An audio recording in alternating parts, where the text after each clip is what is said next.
Fahim HD media, আহলে সুন্নাত ওয়াল জামাতি, মুক্তির পথ। বচনে জানাই মোরা যে গোলাম, দুরূদ সালাম হাজারো সালাম, দুরূদ সালাম হাজারো সালাম, দুরূদ সালাম হৃদয় বচনে জানাই, হৃদয় বচনে জানাই মোরা যে গোলাম, দুরূদ সালাম আমেরা যে অদম পাপী বিনয় কাতরে ডাকি, আমেরা যে অদম পাপী বিনয় কাতরে ডাকি, মরণ কালে পাই গো যেন, মরণ কালে হাবিবি দু জাহান, দুরূদ সালাম হাজারো সালাম। আসসালামু আলাইকুম ওয়া রাহমাতুল্লাহি ওয়া বারাকাতুহু। ওয়া আলাইকুম আসসালাম ওয়া রাহমাতুল্লাহি ওয়া বারাকাতুহু। আলহামদুলিল্লাহ, আলহামদুলিল্লাহি রাব্বিল আলামিন, ওয়াল আকিবাতু লিল মুত্তাকিন, ওয়াসসালাতু ওয়াসসালামু আলা আশরাফিল আনবিয়া'i ওয়াল মুরসালিন, وعلى آله وأصحابه وأهل بيته وعترته وعلماء أهل سنته وأولياء أمته الراشدين المرشدين. أما بعد، فقد قال الله تعالى في كلامه المجيد। সকলে জবান খুলে পড়ি, আউযু বিল্লাহি মিনাশ শাইতানির রাজীম, বিসমিল্লাহির রাহমানির রাহিম। ইয়াওমা লা ينفع مال ولا بنون إلا من أتى الله بقلب سليم. صدق الله مولانا العظيم، وصدق رسوله النبي الحبيب الكريم. وقال تعالى في شان حبيبه مخبرا وآمرا، إن الله وملائكته يصلون على النبي، يا أيها الذين آمنوا صلوا عليه وسلموا تسليما. اللهم صل على سيدنا مولانا محمد وعلى آل سيدنا مولانا محمد हबीब किबरिया तुम हो, शफीअ आसिया तुम हो, तुम्हें छोड़कर कहाँ जाओ, बताओ या रसूल अल्लाह। अल्लाहुम्मा सल्ली अला सय्यदना मौलाना मुहम्मद व अला आलि सय्यिदिना मुहम्मद। এই দুনিয়া পরে রবে, আমরা একদিন থাকব না, সবাই মোদের ভুলে যাবে, নবীজি আপনি ভুলবেন না।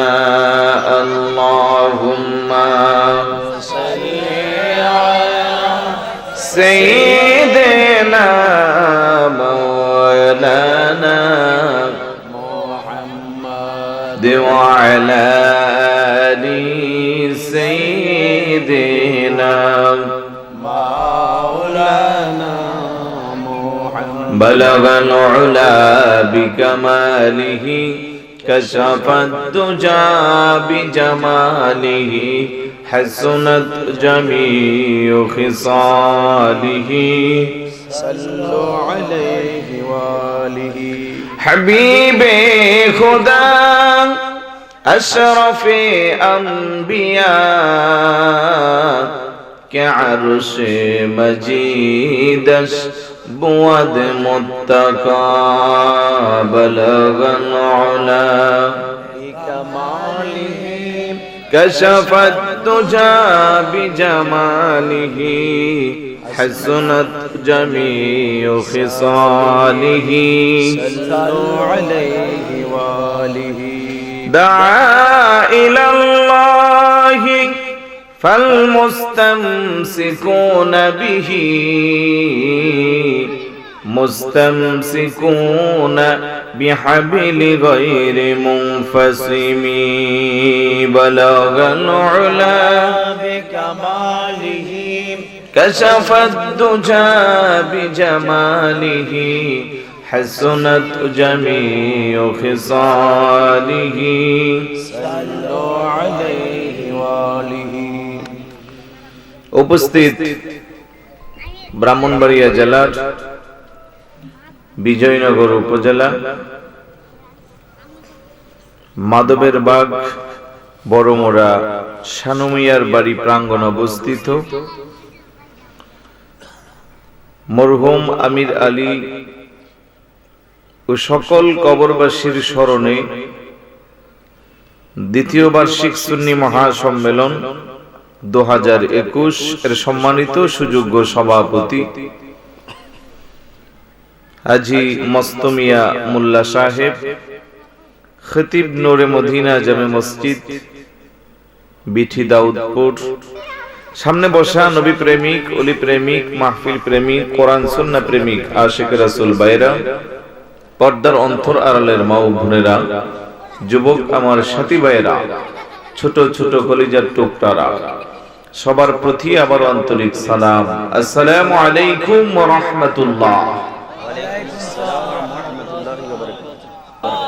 সর্বপ্রথম মহান আল্লাহ সুবহানাহু ওয়া তাআলার দরবারে অসংখ্য গণিত শুকরিয়া, যেই আল্লাহ দয়া করে, মায়া করে, মোহাব্বত করে আল্লাহ পাকের হাজার হাজার বান্দা বান্দি থেকে যাচাই করে, বাছাই করে, নির্বাচিত করে আজকের এই আজিমুস শান বেহেশতের বাগানে আসার বসার, কিছু বলার, শ্রবণ করার তৌফিকটুকুন দান করেছেন। সেই আল্লাহর দরবারে শুকরিয়া আদায় করা দরকার আছে কি নাই? একটু জবান খুলে বলুন, আছে কি নাই? আসুন সকলে একবার অন্তর অন্তরস্থল থেকে সবটুকুন আবেগকে উজাড় করে মুহাব্বতের সাথে সমবেত কণ্ঠে রাতের এই নিস্তব্ধতাকে বন্ধ করার লক্ষ্যে সিংহের মতো গর্জন দিয়ে চিৎকার করে বলি আলহামদুলিল্লাহ। আর একটু জোরে বলি আলহামদুলিল্লাহ। সাথে সাথে লক্ষ কোটি দুরূদ ও সালাম জানাই আল্লাহর সৃষ্টি জগতের যিনি প্রথম এবং প্রধান আকর্ষণ, সমস্ত নবী রাসূলদের মাথার মুকুট, শামসুল হিদায়াত, আফতাব নবুয়ত, শাহেন শাহে রিসালাত, আপনার নবী আমার নবী, तमाम বিশ্ব জগতের নবী, ইমামুল আম্বিয়া ওয়াল মুরসালিন, আশরাফুল আম্বিয়া ওয়াল মুরসালিন, শামসুদ দুহা, বদরুদ দুজা, নূরুল হুদা, নূরুন আলা নূর, সাইয়্যিদানা শফিয়ানা হাবিবানা ওয়া মাওলানা মুহাম্মদ সাল্লাল্লাহু তাআলা আলাইহি ওয়াসাল্লামের কদমে দুরুদ ও সালাম যেন আল্লাহ কবুল আর মঞ্জুর করে, বলি আমিন।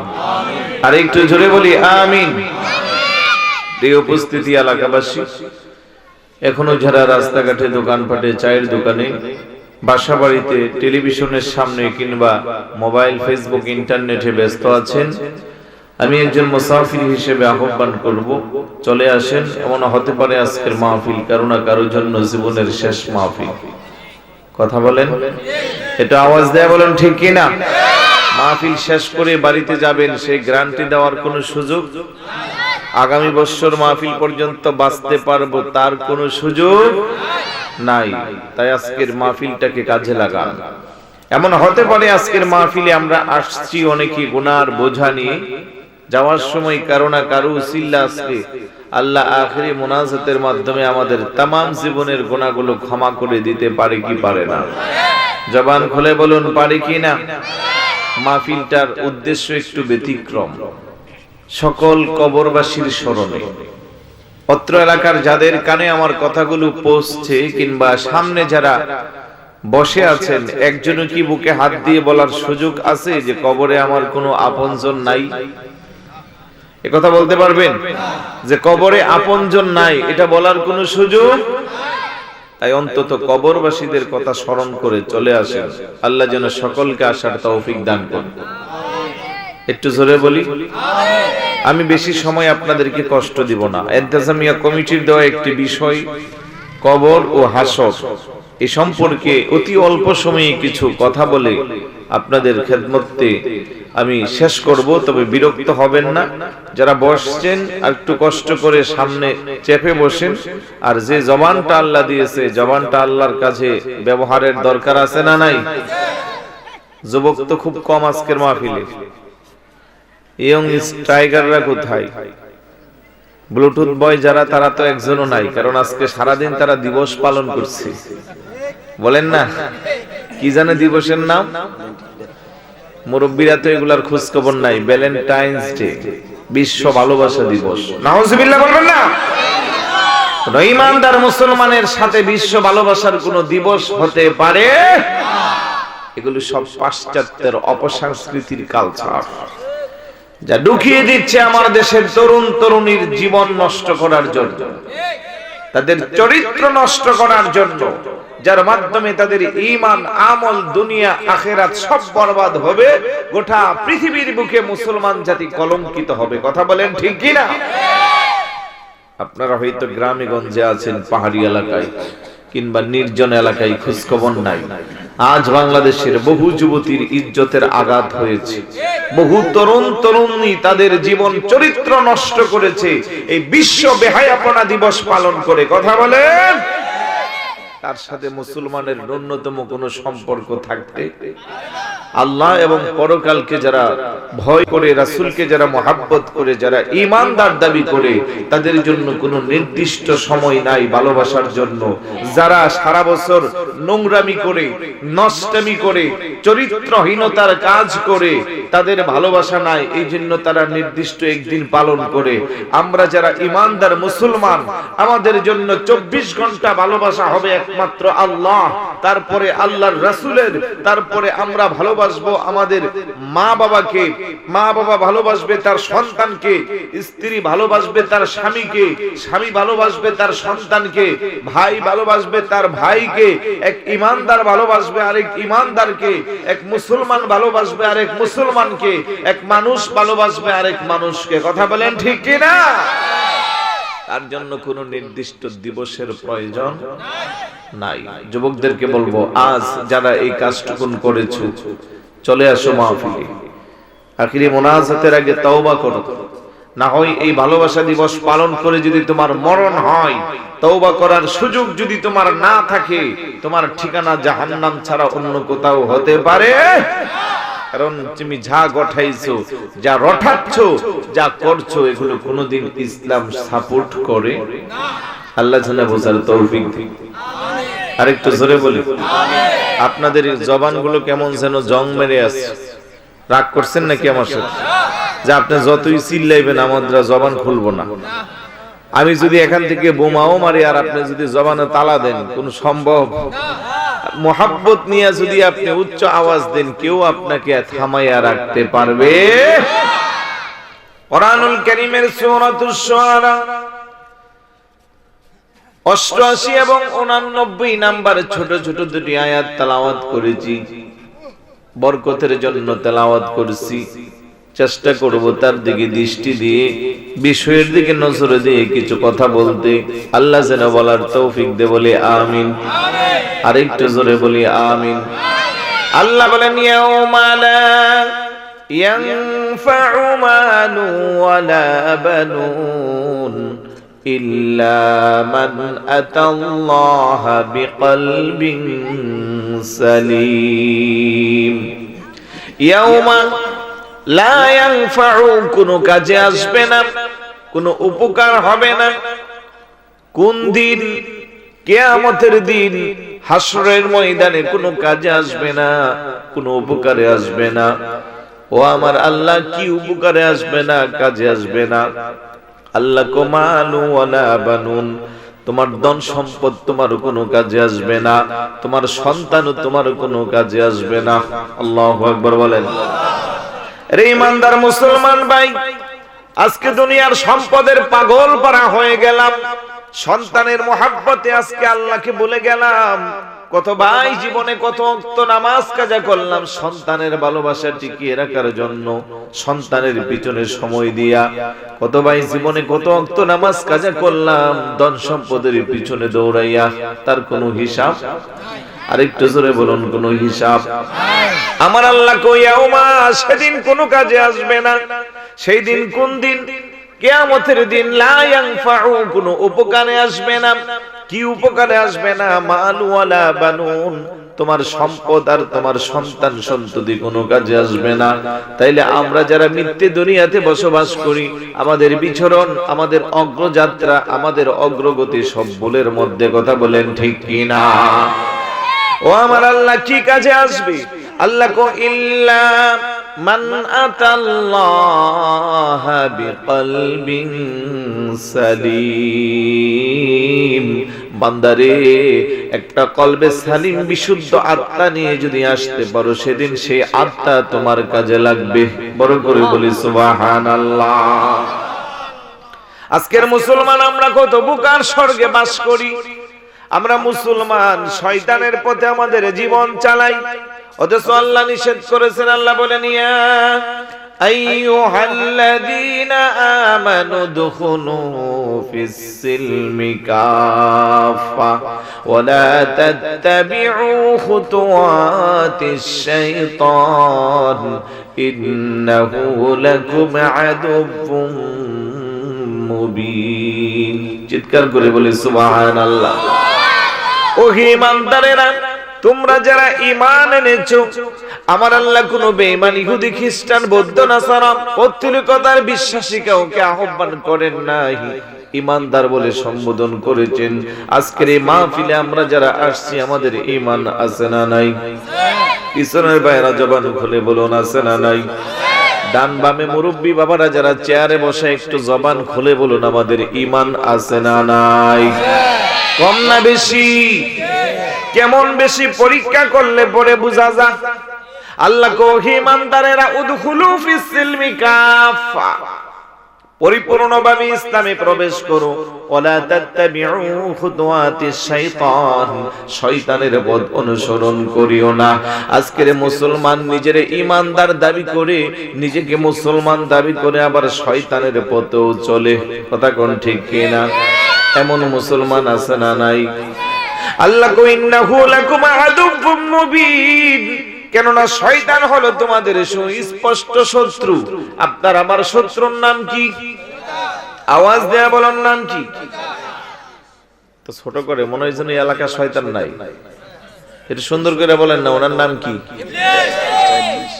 মিস্টার ইবলিশ করলে আরো সুন্দর হইতো। ওনার নাম কি? উনি আজকে এলাকা নাই, এই মুহূর্তে নাই, না থাকলে এতক্ষণে ফ্যান্ডেল কয়েকটা পুরানোর দরকার। উনি ওনার মিশনে, ওনার ভিশনে উনি সাকসেস, যার কারণে আমরা এই আয়োজক অনেক কষ্ট করে আমার নাসির ভাই সুন্দর ব্যবস্থাপনা করেছেন, কিন্তু আমাদের দরকার ছিল আরো বেশি জমায়েত হয়ে ওনাকে উৎসাহ দেওয়া, যাতে করে আগামী বছর আরো বৃহৎ আকারে মাহফিলটা হয়। কথা বলেন ঠিক কি না? অনেকে আসবে কি আসবে না এখনো সিদ্ধান্তহীনতায় ভুগছে, আরেকটু পরে যাইবো, আরেকটু পরে যাইবো, শেষ পর্যন্ত আসা হবে না। জায়গা জায়গায় আটকিয়ে দিবে যিনি, ওনার নাম কি? এই আবার বলেন কি নাম? ক্বালা ফাবিমা আগওয়াইতানি লাআকউদান্না লাহুম সিরাতাকাল মুস্তাকিম। আরেকটু আস্তে বলেন আল্লাহু আকবার। তার মানে আমার কথা বুঝেন না, আস্তে বললে জোরে হয়, জোরে বললে আস্তে হয়। আল্লাহু আকবার বলেন না। শয়তানকে আল্লাহ তুমি আমার অভিসম্পাদ দিয়া লানত দিয়া বের করে দিলা, আমি জায়গায় জায়গায় উৎপেতে বসে থাকবো, তোমার বান্দারা যেন সহজ সরল ভালো কাজে যেন অগ্রযাত্রা না নিতে পারে, ভালো কাজে যেন তারা অগ্রগামী হতে না পারে। আজকের বেহেশতের বাগান সুন্নি মহাসম্মেলন আসলে ওলামায়ে কেরামের জবান শুনে না জানে কার ঈমান তাজা হয়ে যাবে, না জানে কার আমল সংশোধন হবে, না জানে তার গোটা জীবনটা পরিবর্তন হইবে। শয়তানকে আমি বাধা দিব, আল্লাহকে কেমনে বাধা দিবি? শয়তানকে সুম্মালা আতিয়ান্নাহুম মিন বাইনি আইদিহিম ওয়া মিন খালফিহিম ওয়া আন আইমানিহিম ওয়া আন শামাইলিহিম। সামনের দিক দিয়া তারে বাধা দিব, পিছনের দিক দিয়া বাধা দিব, ডান দিকে বাধা দিব, বাম দিকে বাধা দিব। ওয়ালা তাজিদু আকসারাহুম শাকিরিন। ফলে তুমি তোমার বান্দাদেরকে তুমি তোমার কৃতজ্ঞশীল বান্দার অন্তর্ভুক্ত পাইবে না। চিৎকার করে বলুন নাউজুবিল্লাহ। আরেকটু জোরে বলুন নাউজুবিল্লাহ। শয়তানের চ্যালেঞ্জকে লাথি মেরে দয়াল নবীর মুহাব্বত অন্তরে লালন করে আজকে বেহেশতের বাগানে ভরপুর করছে যারা, তাদের ব্যাপারে আল্লাহ কো আলাম আহাদ ইলাইকুম ইয়া বানি আদম আল্লা তা'বুদুশ শাইতান ইন্নাহু লাকুম আদুউম মুবিন। আল্লাহকে আমি ওয়াদা করেছি, বনি আদম আমার সাথে ওয়াদাবদ্ধ হয়েছে, তারা শয়তানের ইবাদত বন্দেগী করবে না। শয়তান হলো তাদের প্রকাশ্য শত্রু। কথা বলেন ঠিক কি না? ওই শয়তান আজকে দুনিয়ার মায়া নিয়ে তোমাকে আমাকে বসায় রাখলো রে যুবক ভাই। ওই শয়তান আজকে সম্পদের লালসা দিয়ে তোমারে বসায় রাখলো। ওই সন্তান তোমাকে মাদক দ্রব্যের আসরে বসাইলো। ওই শয়তান তোমাকে জুয়া খেলার আসরে বসাইলো। একটি বারের জন্য তুমি চিন্তা করলা না অতীত জীবনে তোমার আমার এমন কিছু পাপ আছে, এমন কিছু গুনাহ আছে, ওই গুনাহগুলো শুধু তুমি জানো আর তোমার মাওলা জানে। কথা কোন ঠিক কিনা? আপনার আমার জীবনের এমন কিছু পাপ আছে, এমন কিছু গুনাহ আছে, ওই গুনাহগুলো যদি আমার আল্লাহ প্রকাশ করে দিত, গোপন যদি না রাখতো, সমাজের মানুষ যদি আপনার আমার পাপের সিনারিগুলা জানতো, এই সমাজে আপনি আমি বসবাস করতে পারতাম না। নির্জনে জঙ্গলে কিংবা অন্য এলাকায় গিয়ে আমাদের বসবাস করতে হইতো। আমার আল্লাহ কো বান্দা এত কঠিন গুনাহ করলা, এত পাপ করলা, তারপরও আমি তোমার গুনাহগুলো গোপন রেখে দিলাম, আর আমি অপেক্ষা রইলাম না জানে তুমি কখন আমার কাছে তওবার মতো তওবা করবা। বান্দারে গুনাহ করতে করতে যদি পাহাড় পরিমাণ গুনাহ করে ফেলিস, আর যদি একটুবার খালেস নিয়ত নিয়ে আমার কাছে তওবা করো, তোমার তামাম জীবনের গুনাহগুলো আমি আল্লাহ ক্ষমা করে দিব। বড় করে বলি সুবহানাল্লাহ। এর এলাকার বাইরা যাদের কানে কথাগুলো পৌঁছছে, এখনো সময় আছে। জীবনের শেষ মাহফিল মনে করে চলে আসো, কিছু সময় মনটা নরম করে বসো, দুই এক ফোঁটা চোখের পানি ছেড়ে আল্লাহর কাছে তওবা করো। আমার নবী কথা ইবমিনা জামবি কামান লা জামবা লাহু, বান্দা গুনাহ করতে করতে যদি পাহাড় পরিমাণ বান্দার গুনাহ হয়ে যায়, সেই বান্দা যদি তাওবার মতো তাওবা করে, তাওবা কবুল হইলে পরে বান্দা এমন হয় যেন তার আমল নামায় কোনো গুনাহ নাই। আর একটু জোরে বলুন সুবহানাল্লাহ।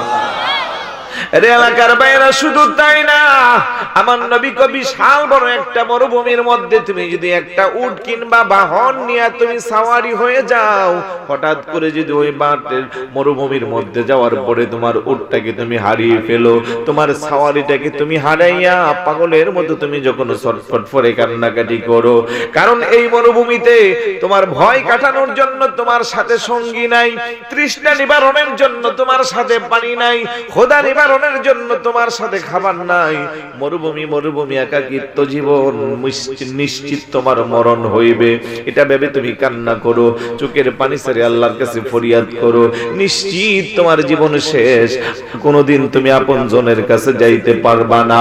ওই কঠিন মুহূর্তে তুমি যদি তোমার হারানো ওই সাওয়ারিটাকে হঠাৎ করে পাও, তুমি যত না খুশি হও রে বান্দা, বান্দা গুনাহ করতে করতে পাহাড় পরিমাণ যদি তার গুনাহ হয়ে যায়, নির্জনে তাহাজ্জুদের মুসল্লায় দুই ফোঁটা চোখের পানি ছেড়ে যদি বান্দা তাওবা করে, ওই তাওবাকারী ব্যক্তির প্রতি হারানো ব্যক্তি তার উট কিংবা ঘোড়া পাইলে যত না খুশি হয়, আমার আল্লাহ তাওবাকারী ব্যক্তির প্রতি তার চেয়েও আরো বেশি খুশি হয়।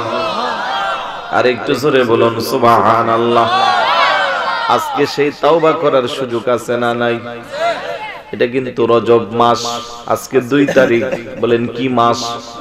এই মাসের অনেক মর্যাদা আছে না নাই? আমার নবী দোয়া করতো, আল্লাহুম্মা বারিক লানা ফি রজব ওয়া শাবান ওয়া বাল্লিগনা ইলা শাহরি রমাদান ওয়া বাল্লিগনা রমাদান, এইভাবে দোয়া করতো। আর শুধু তাই না, আমার নবী কো ইন্না ফিল জান্নাতি নাহরান ইকালু লাহু রজব, নিশ্চয় জান্নাতের মধ্যে একটা নহর রয়েছে, যেই নহরের নাম হইল রজব। সুবহানাল্লাহ। মাউহু আবিয়াদু মিনাল লাবান, যার পানিটা দুধের চেয়েও আরো বেশি সাদা ফকফকা। সুবহানাল্লাহ। ওয়া আহলা মিনাল আসাল, যার পানিটা মধুর চেয়েও আরো বেশি মিষ্টি। সুবহানাল্লাহ না? আমার নবী কই সুস্বাদু পানি, এই সুস্বাদু মধুর চেয়ে পানিটা, ওই নহরের পানি ওই ব্যক্তিকে পান করাবে যেই ব্যক্তি রজব মাসে একটা মাত্র রোজা রাখবে। বড় করে বলি সুবহানাল্লাহ। এর যুবক, আজকের মাহফিলে আসো, এলাকার ভাই তুমি মাহফিলে আসো, মাহফিলের কোন একজন আলেমের 2-1 সেকেন্ড কিংবা 1 মিনিটের কথা হতে পারে তোমার আমার গোটা জীবনটা পরিবর্তন করতে পারে। কথা কোন ঠিক কিনা? এই যে আপনজন গুলারে কবরের মধ্যে শোয়া দিলাম, বছরের পর বছর অতিবাহিত হচ্ছে, যেই আব্বা আম্মা আপনার জন্য আমার জন্য অঢাল সম্পদ রেখে গেল, যেই আব্বা আম্মা আপনার জন্য আমার জন্য জায়গা জমি রেখে গেল, যেই বাবা মা আপনার জন্য আমার জন্য সুন্দর বাসভবন নির্মাণ করে গেল, যেই বাবা মার দেওয়া জমিন থেকে বছরে হাজার হাজার দান চাল আমরা বক্ষণ করি, সেই আব্বা আম্মা 3.5 হাত কবরে অন্ধকারে এতিমের মতো শুয়ে আছে। এই যে শোয়া আসলেন, আজ পর্যন্ত আব্বা আম্মার কোনো খবর পাইলাম না। কথা কোন ঠিক কিনা? আর একটু জোরে বলুন ঠিক কিনা? সেই জনমদরদি মা বাবা দাদা দাদি আপনার কাছে সম্পদ চাই না, জমিনের চাল দাম চাই না, বাসগহরে ভালো ভালো সুস্বাদু খাবার তারা চাই না। ওই আব্বা আম্মা, ওই কবরবাসী গুলো আপনার দিকে হা করে তাকাইয়া আছে। আজকের এই মাধবের বাগ বড়মোড়া শানুমিয়ার বাড়ির প্রাঙ্গণে সুন্নি মহাসম্মেলনে আমার আওলাদ গেল কিনা, আমার সন্তান গেল কিনা, আখিরে মুনাজাতের মধ্যে জবান দিয়ে আমার জন্য ফরিয়াদ করলো কিনা, রব্বি রহমহুমা কামা রব্বায়ানি সগীরা, রব্বি রহমহুমা কামা রব্বায়ানি সগীরা।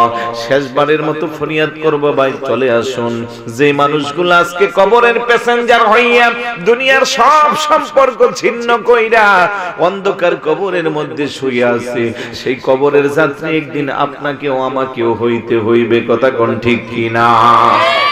আল্লাহ যেন কবুল করে বলি আমিন। এই বাবু, এই বাচ্চা উঠো এখান থেকে। এতবার বলার পরে কথা বলছো।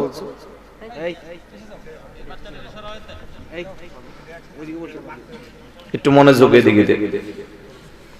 আমার বিষয় কবর ও হাসর। কবর সত্য, কবরের আযাব সত্য, কিন্তু চোখে দেখা যায় না। আমি বুখারী শরীফের একটি হাদিস হযরতে সামুরা ইবনে জুনদুব রাদিয়াল্লাহু তাআলা লম্বা একটা হাদিসকে সামনে রেখে বিষয়ের প্রতি কথা বলবো, বর্তমান সময়ের সাথে মিল রেখে। যদি জিজ্ঞাসা করি কবর কাকে বলে, মুরব্বী বলবে যে আমাদের গ্রামে যৌথ কবরস্থান আছে, ওইখানে মারা যাওয়ার পরে কাফন দাফন নামাজে জানাজার পরে আমরা দাফন করি, ওই জায়গায় যে শুয়ে থাকে, অর্থাৎ মানুষ এই পৃথিবীর হায়াত শেষ হইলে যে জায়গার মধ্যে তার শেষ ঠিকানা হয় তাকে কবর বলা হয়।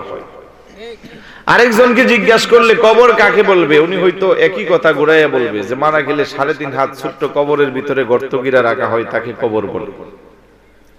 এক একজন এক এক ভাবে সংজ্ঞা দিবে। তবে আমরা যারা মুসলমান, কবরের সাথে সবাই আমাদের পরিচয় আছে না নাই? এটা জবান খুলে বলো, কবর কাকে বলে? একজন আলেম বলবে আউয়ালু মানজিলিম মিন মানাজিলিল আখিরাহ।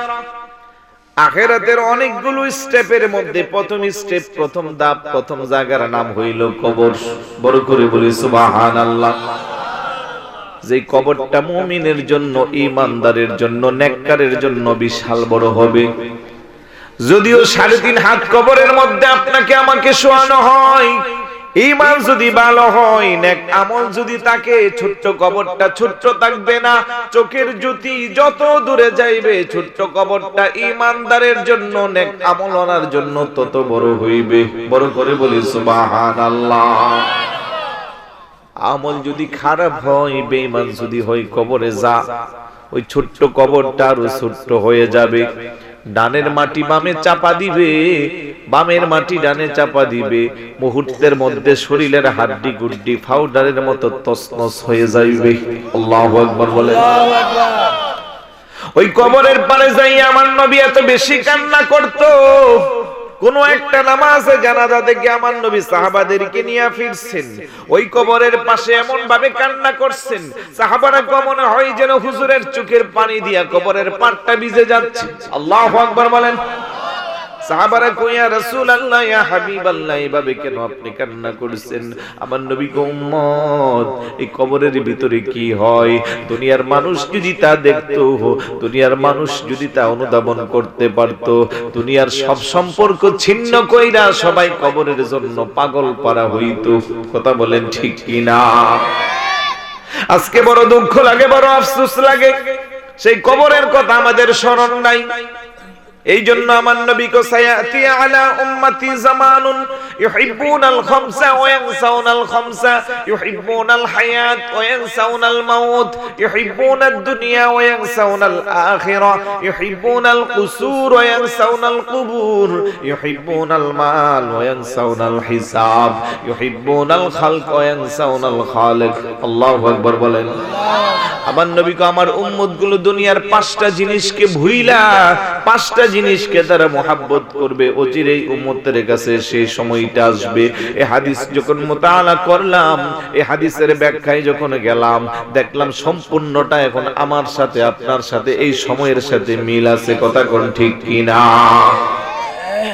এক নম্বরে আমার উম্মতগুলো ইউহিব্বুনাল হায়াত ওয়া ইয়ানসাউনাল মাউত। তারা হায়াতকে ভালোবাসবে, মৃত্যুবরণ করতে হবে, সেই মরণের কথা তারা ভুলে যাইবে। কথা বলেন ঠিক কি না?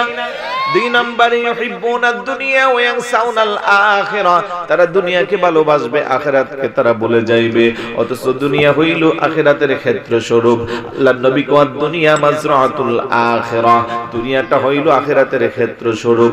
জমিনে যদি ভালো চাষাবাদ করা হয়, ওই জমিনে যদি ভালো বীজ রোপণ করা হয়, কীটনাশক যদি ভালো করে দেওয়া হয়, সেচ প্রকল্পের ব্যবস্থা ভালো থাকলে জমিনের মধ্যে ভালো ফলাফলের আশা করা যায়। কথা কোন ঠিক কিনা? আর জমিনে শুধু চারা রোপণ করলাম, খোঁজ খবর নিলাম না, আগাছা এসে জমিকে নষ্ট করে ফেলবে। ঠিক একইভাবে আমার নবীকেও আখিরাতের তুলনা দুনিয়াটা একেবারে অল্প সময়, কয়েক সেকেন্ডের সময়। এই দুনিয়ার 50, 60, 70, 80, 90, 100 বছর হায়াত যদি রে বান্দা তুমি আমাকে অনুসরণ করে চলতে পারো, এই অল্প সময়টা যদি মা আতাকুমুর রাসূলু ফাখুযু ওয়া মা নাহাকুম আনহু ফান্তাহু, আমার রাসূল জানিয়ে আসছে তা আঁকড়ে ধরতে পারো, যা নিষেধ করেছে তা যদি বর্জন করতে পারো, এইভাবে যদি তোমার এই ক্ষণস্থায়ী দুনিয়াটাকে তুমি কাটাও, হালাল হারাম ভেবে চিন্তে যদি তুমি পরকালের কথা স্মরণ করে জীবনটা কাটাও, তাহলে পরকালটা তোমার জন্য বড় সুগম হইবে। আর অল্প সময়টা যদি তুমি দুনিয়া সিজনুল মুমিনিন ও জান্নাতুল লিল কাফিরিন, দুনিয়াটা হইল মুমিনের জন্য জেলখানা, কাফের মুশরিক বেঈমান যারা তাদের জন্য বালাখানা। তুমি যদি কষ্ট করে এই দুনিয়ার সময়টাকে কাটাইতে পারো রে বান্দা, পরকালটা তোমার জন্য হইবে সফল আর সফল। বড় করে বলি সুবহানাল্লাহ। 3 নম্বরে আমার নবীকে ইউহিব্বুনাল কুসুর ওয়া ইয়ানসাউনাল কুবুর। এই পয়েন্টার কথাই আমি বলছিলাম, আমার নবীকে উম্মত গুলো দুনিয়ার রাজপ্রাসাদের পাগল হইবে। কার চেয়ে বাড়িকে বেশি দালান কোঠা সুন্দর করা যায়, কার চেয়ে কার বেশি নামি দামি বাড়ি বানানো যায়, এই জন্য তারা পাগল পারা হইবে। 3.5 হাত কবরের কথা তাদের স্মরণ থাকবে না। আমার নবীকে উম্মত ওই ছোট্ট কবরটার ভিতরের খবর যদি দুনিয়ার মানুষ জানতো, দুনিয়ার সব ছাইরা তারা প্রেমের পাগল পারা হইতো। কথা কোন ঠিক কিনা? হযরত ওমর রাদিয়াল্লাহু তাআলা কবরের পারে যাইয়া কান্দে। সাহাবারা কই, আমিরুল মুমিনিন কেন আপনি এইভাবে কান্না করেন? হযরত ওমর কো, কবরের অবস্থা যদি তোমরা জানতা, নবীর কাছ থেকে যা শুনছি তা যদি অনুধাবন করতে পারতা, দুনিয়ার স্ত্রী সন্তান মায়া মমতা ব্যবসা বাণিজ্য টাকা পয়সা সবকিছু ছিন্ন কইরা ওই 3.5 হাত কবরের জন্য তোমরা পাগল হইতা। আল্লাহু আকবার বলেন। কিন্তু আজকে আমরা মুসলমান, কবরের খবর নাই, ঠিক না? দুনিয়াদারি নিয়ে পাগল হয়ে গেছি। ওই কবরের আযাব সত্য দেখা যায় না, কিন্তু তার প্রতি বিশ্বাস রাখতে হবে। ঈমানদাররা তা বিশ্বাস করে। কথা কোন? এই কবরের আযাব নিয়ে কি আমি সহিহ বুখারী শরীফের সেই হাদিসটা ব্যাখ্যা করব? আওয়াজে বোঝা যায়, না করলে ভালো হয়। কেমন যেন এলোমেলো অমনোযোগ মনে হচ্ছে, একটু মনোযোগ রাখবেন। আমি নতুন মানুষ, এলাকার অবস্থা বুঝি না। আমি আমার মতো করে এক ধাপে আমি করি আলোচনা, হয়তো আপনাদের কারো কাছে ভালো লাগবে, ভালো লাগবে না, না লাগলেও কিছু করার নাই। আমার সিস্টেমই এটা, আপনাদের সিস্টেমে চালানো সম্ভব না। তো একটু মনোযোগ নিয়ে বসলে আশা করি সবার ফায়দা হবে। থাকবেন তো? আওয়াজে বোঝা যা চলে যাবে। একটু জবান খুলে জিকির করি, লা ইলাহা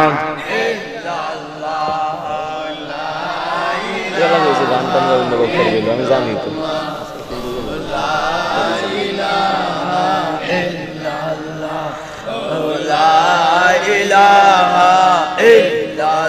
জোরে জোরে লা ইলাহা, আরো জোরে লা ইলাহা, আশিক হয়ে লা ইলাহা, পাগল হয়ে লা ইলাহা, হাসবি রাব্বি জাল্লাল্লাহ মা ফি কলবি, হাসবি রাব্বি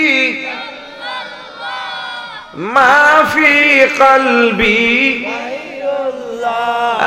নূর মুহাম্মদ সাল্লাল্লাহু লা ইলাহা ইল্লাল্লাহ, লা ইলাহা ইল্লাল্লাহ, লা ইলাহা ইল্লাল্লাহ, লা ইলাহা ইল্লাল্লাহ, লা ইলাহা ইল্লাল্লাহ মুহাম্মাদুর রাসূলুল্লাহ সাল্লাল্লাহু তাআলা আলাইহি ওয়াসাল্লাম। সকলে বলি আলহামদুলিল্লাহ।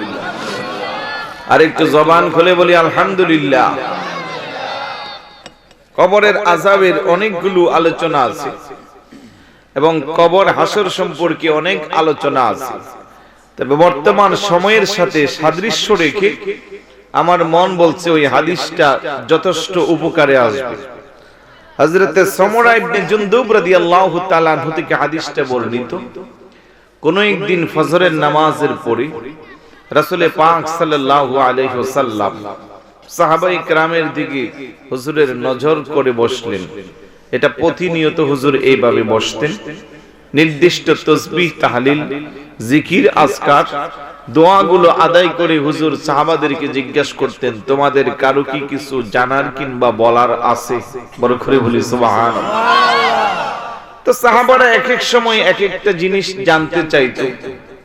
কেউ আবার রাতের বেলা বিভিন্ন ধরনের স্বপ্ন দেখত, হুজুরের কাছে স্বপ্নের ব্যাখ্যা জিজ্ঞাসা করত। আমার পেয়ারা রাসূল সুন্দর করে সেই স্বপ্নের ব্যাখ্যা জানিয়ে দিত।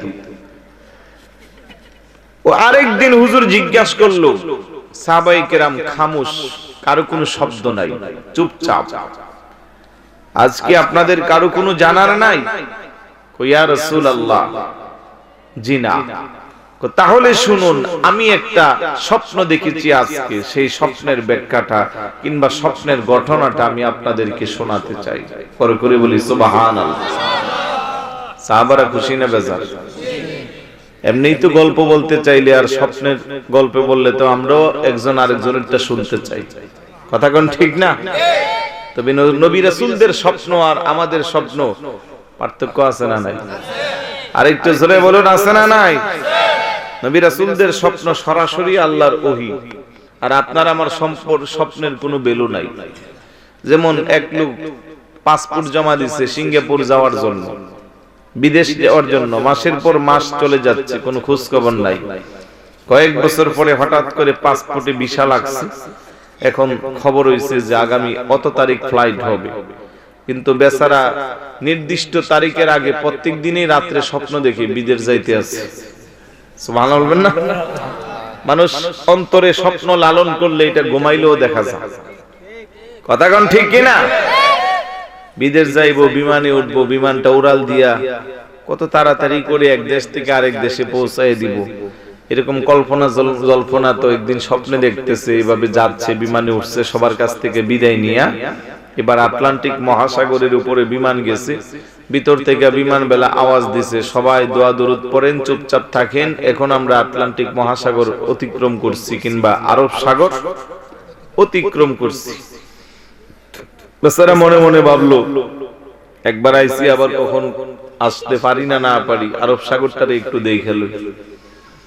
বিমানের জানালা দিয়া মাথাটা বাইর করছে দেখার জন্য। আসলে তো বাইর করা যায় না, কারণ এটা লক থাকে। এখন যাওয়ার সময় আবার উনি কিছু ছানাচুর আর বুট বাদাম কিনা নিছে, জানালা দিয়ে আরব সাগর দেখতে আছে আর বুট বাদাম খাইতে আছে। এমন সময় হঠাৎ করে ঘুম ভাঙিয়ে গেছে। ঘুম ভাঙার পরে দেখে যে সিরা কাঁথা এটা মাথায় দিয়ে ঘুমাইছে, এটার মাঝখান দিয়ে ওনার মাথা বাইরে আছে, আর বালিশের সিরা ভিতরে যে বিচি আছে এগুলো খাইতে আছে, তুলার বিচিগুলা। উনিকে স্বপ্ন দেখলাম আমি বিমানে করে বিদেশ যাচ্ছি, আরব সাগর পার হচ্ছি, আর জানালা দিয়ে আরব সাগরের দৃশ্য দেখে বুট বাদাম খাচ্ছি, আর বাস্তবে দেখলাম সিরা কাঁথা দিয়া মাথা বাইর করে বালিশের বিচি খাচ্ছি। এরকম স্বপ্ন আছে না? আরে বলেন, আছে না নাই? এই স্বপ্নের কোনো ভ্যালু নাই। এই জন্য যখন কোনো স্বপ্ন দেখবেন, কোন বুজুর্গ ব্যক্তির কাছে তার ব্যাখ্যা জানার চেষ্টা করবেন। স্বপ্নের তাবির আছে, কেউ যদি আন্দাজের উপরে তাবিজ করে দেয় যে কোনো সময় আপনি ক্ষতির সম্মুখীন হতে পারেন। আমার নবী ডাকটা করে, সাহাবারা আজ যেহেতু তোমাদের কারো কিছু জানার নাই, তাহলে শোনো, গত রাত্রে আমি একটা স্বপ্ন দেখেছি। সাহাবারা খুশিতে আত্মহারা, নুরানি নবীর নুরানি জবান মুবারকে কথা বলবে। সাহাবারা দুনিয়ার সব সম্পর্ক ছিন্ন করে তাকাইয়া থাকে। হুজুরের মধুর মধুর কথাগুলো যতই শুনে তাদের শুনতে ভালো লাগে। মাঝে মধ্যে হুজুরের দরসে ফজরের পরে বসতো, সন্ধ্যা হয়ে যাইতো, এশারের পরে তারা বাসভবনে ফিরতো। আমার নবী কই সাহাবারা তোদের কি খোদা লাগে না, স্ত্রী সন্তান দুনিয়াদারির কি তোদের মনে পড়ে না? সাহাবারা কই ইয়া রাসূলুল্লাহ ইয়া হাবিবাল্লাহ, ঘন্টার পর ঘন্টা আপনার চেহারা মুবারক দেখার পরে অন্যদিকে দৃষ্টি দিয়ে আবার নতুন করে আপনার চেহারা মুবারকের দিকে তাকাইলে মনে হয় যেন এই মাত্র থেকে আপনাকে দেখছি। বড় করে বলি সুবহানাল্লাহ। এমনিতেই তাদের মর্যাদা বাড়ছে না, এমনিতেই তারা জান্নাতি হবে না। ওই সাহাবারা অধিক আগ্রহে বসে আছে। আমার নবী উম্মত শুনো, গত রাত্রে দুইজন আগন্তুক ব্যক্তি আসছে, এসে দুইজন আমাকে বলছে ইয়া রাসূলুল্লাহ ইয়া হাবিবাল্লাহ, আপনার যদি কোনো আপত্তি না থাকে চলেন আমরা আপনাকে নিয়ে একটু ভ্রমণে বের হব। আমি তাদের প্রস্তাবে রাজি হয়ে গেলাম। তারা দুইজন দুই পাশে বিশাল বড় একটা মাঠের মধ্যে ভ্রমণ শুরু করে দিলাম। যেতে যেতে যেতে যেতে অনেক দূরে যাইয়া দেখলাম একটা মানুষ দাঁড়ানো অবস্থায়, আরেকটা মানুষ বসা অবস্থায়। দাঁড়ানো মানুষটার পায়খানার রাস্তা দিয়ে লোহার করাত ঢুকানো হচ্ছে, আর মাথার উপরে দিয়ে টেনে টেনে বের করা হচ্ছে। আর লোকটা আর্তনাদ করে কান্নাকাটি করে চিৎকার করে হাউমাউ করে এত বেশি বিকট আওয়াজের তার কষ্ট, তার কান্নার সিনারি দেখে আমি আশ্চর্য হয়ে গেলাম। আগন্তুক দুইজনকে বললাম ভাই ওরা কারা, এইভাবে যারা কান্নাকাটি করে? আগন্তুক দুইজন কই ইয়া রাসূলুল্লাহ ইয়া হাবিবাল্লাহ, এখন না আরেকটু সামনে চলেন।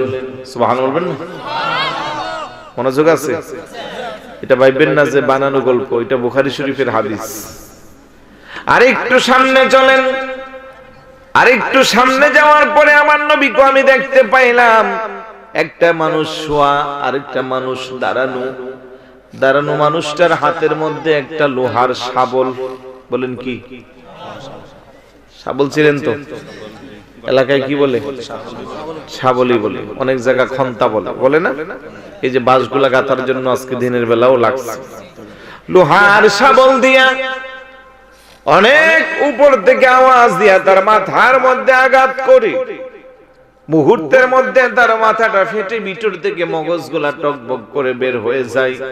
ওই লোকটা কষ্টের যন্ত্রণার তনাদ করে কান্নাকাটি করে, বিকট আওয়াজের কান্নাকাটি, মনে হয় যেন আসমান জমিন প্রকম্পিত। আমার নবী কো ভাই ওরা কারা, এই শাস্তি কেন তাদের হচ্ছে?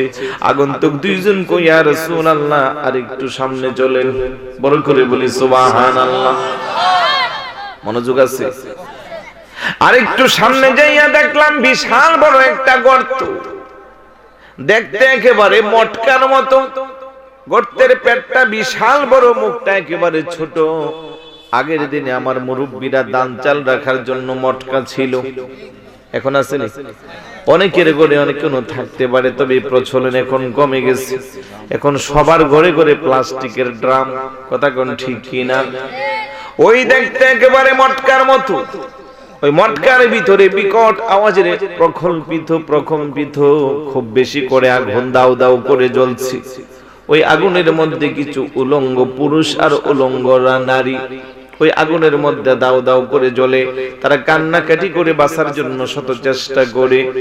এই অবস্থা থেকে পার পাওয়ার জন্য তারা অনেক কষ্ট করে যখন একেবারে দ্বার প্রান্তে আসে বাঁচার জন্য, নিচের আগুনটা নিভে যায়। তারা মনে মনে ভাবে হয়তো তাদের আর আগুন জ্বলবে না, তখন তারা আবার নিচে নেমে যায়, আবার নতুন করে নিচ থেকে আগুন শুরু হয়ে যায়। আল্লাহু আকবার বলেন।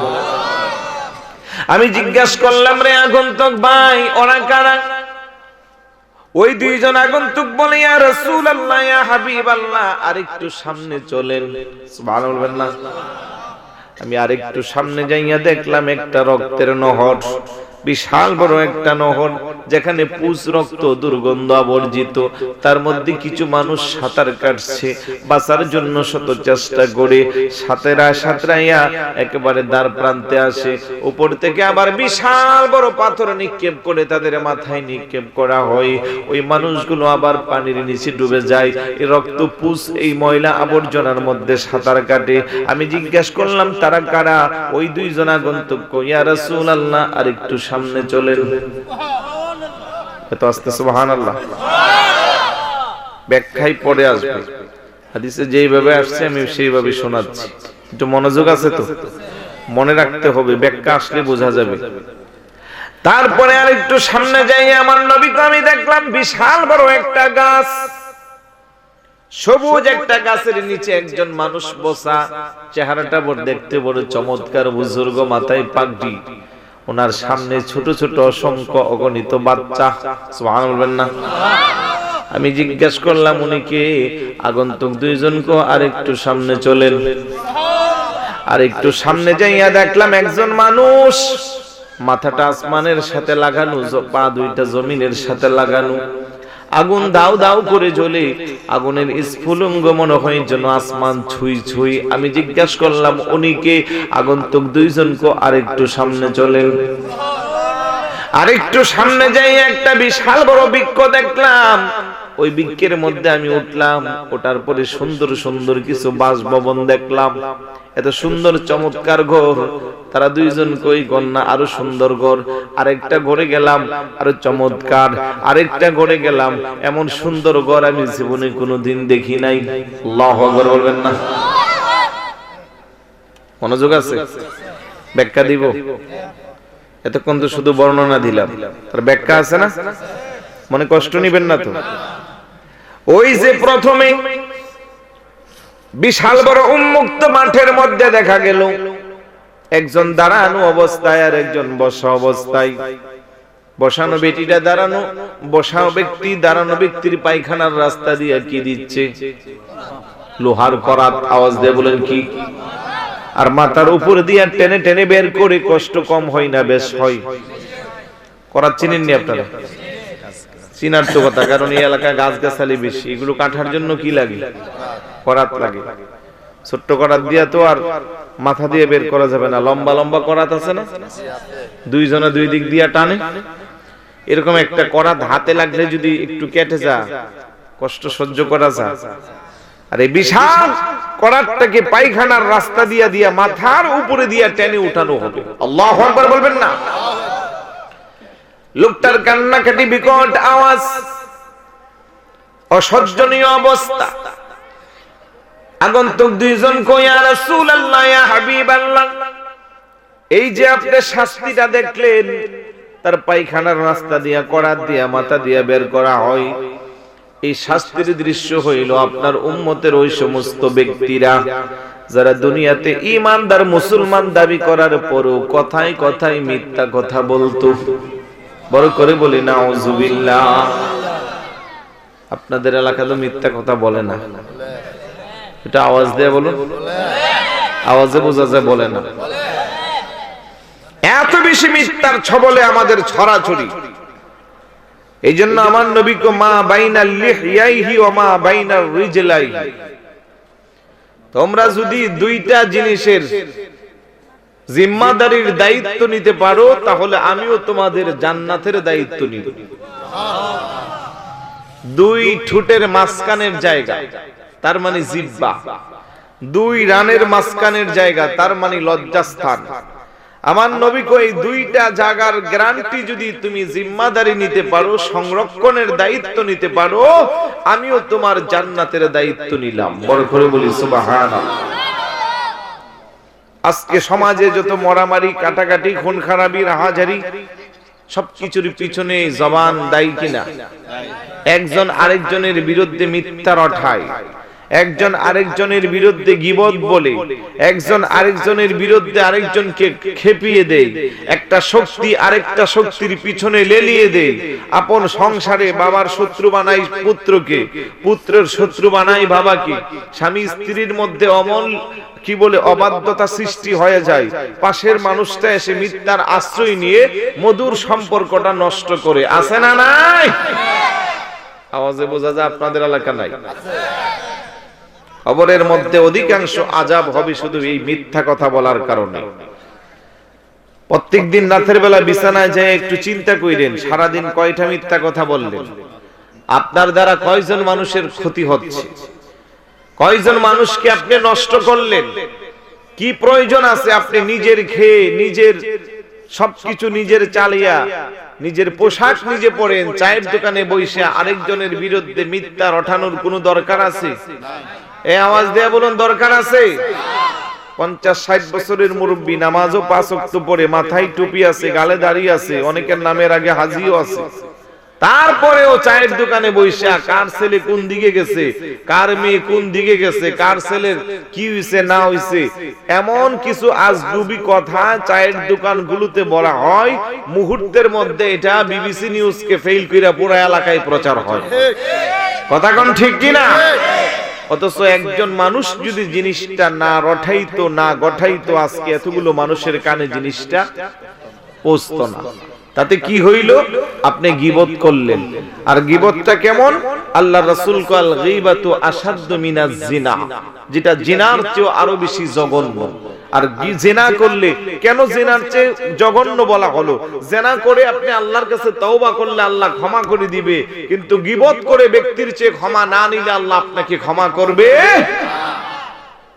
গীবতকারী যারা আছে, কষ্ট করে নামাজ পড়ে রোজা রাখে, আমল নামাই তো কিছু সওয়াবও আছে, আছে না? হাসরের ময়দানে যখন উঠানো হবে, ওই ব্যক্তি দেখবে তার আমল নামায় মোটামুটি আপনাদের এই কি বলে বড় মোড়া পাহাড় নাকি না এমনি জায়গার নাম, বিশাল বড় একটা পাহাড়ের মতো দেখা যায়।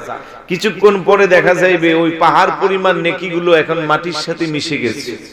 বান্দা বলবে, আল্লাহ একটু আগেও দেখছি আমার এত নেক, এখন নেকগুলা গেল কোথায়? আল্লাহ বলবে, কেন?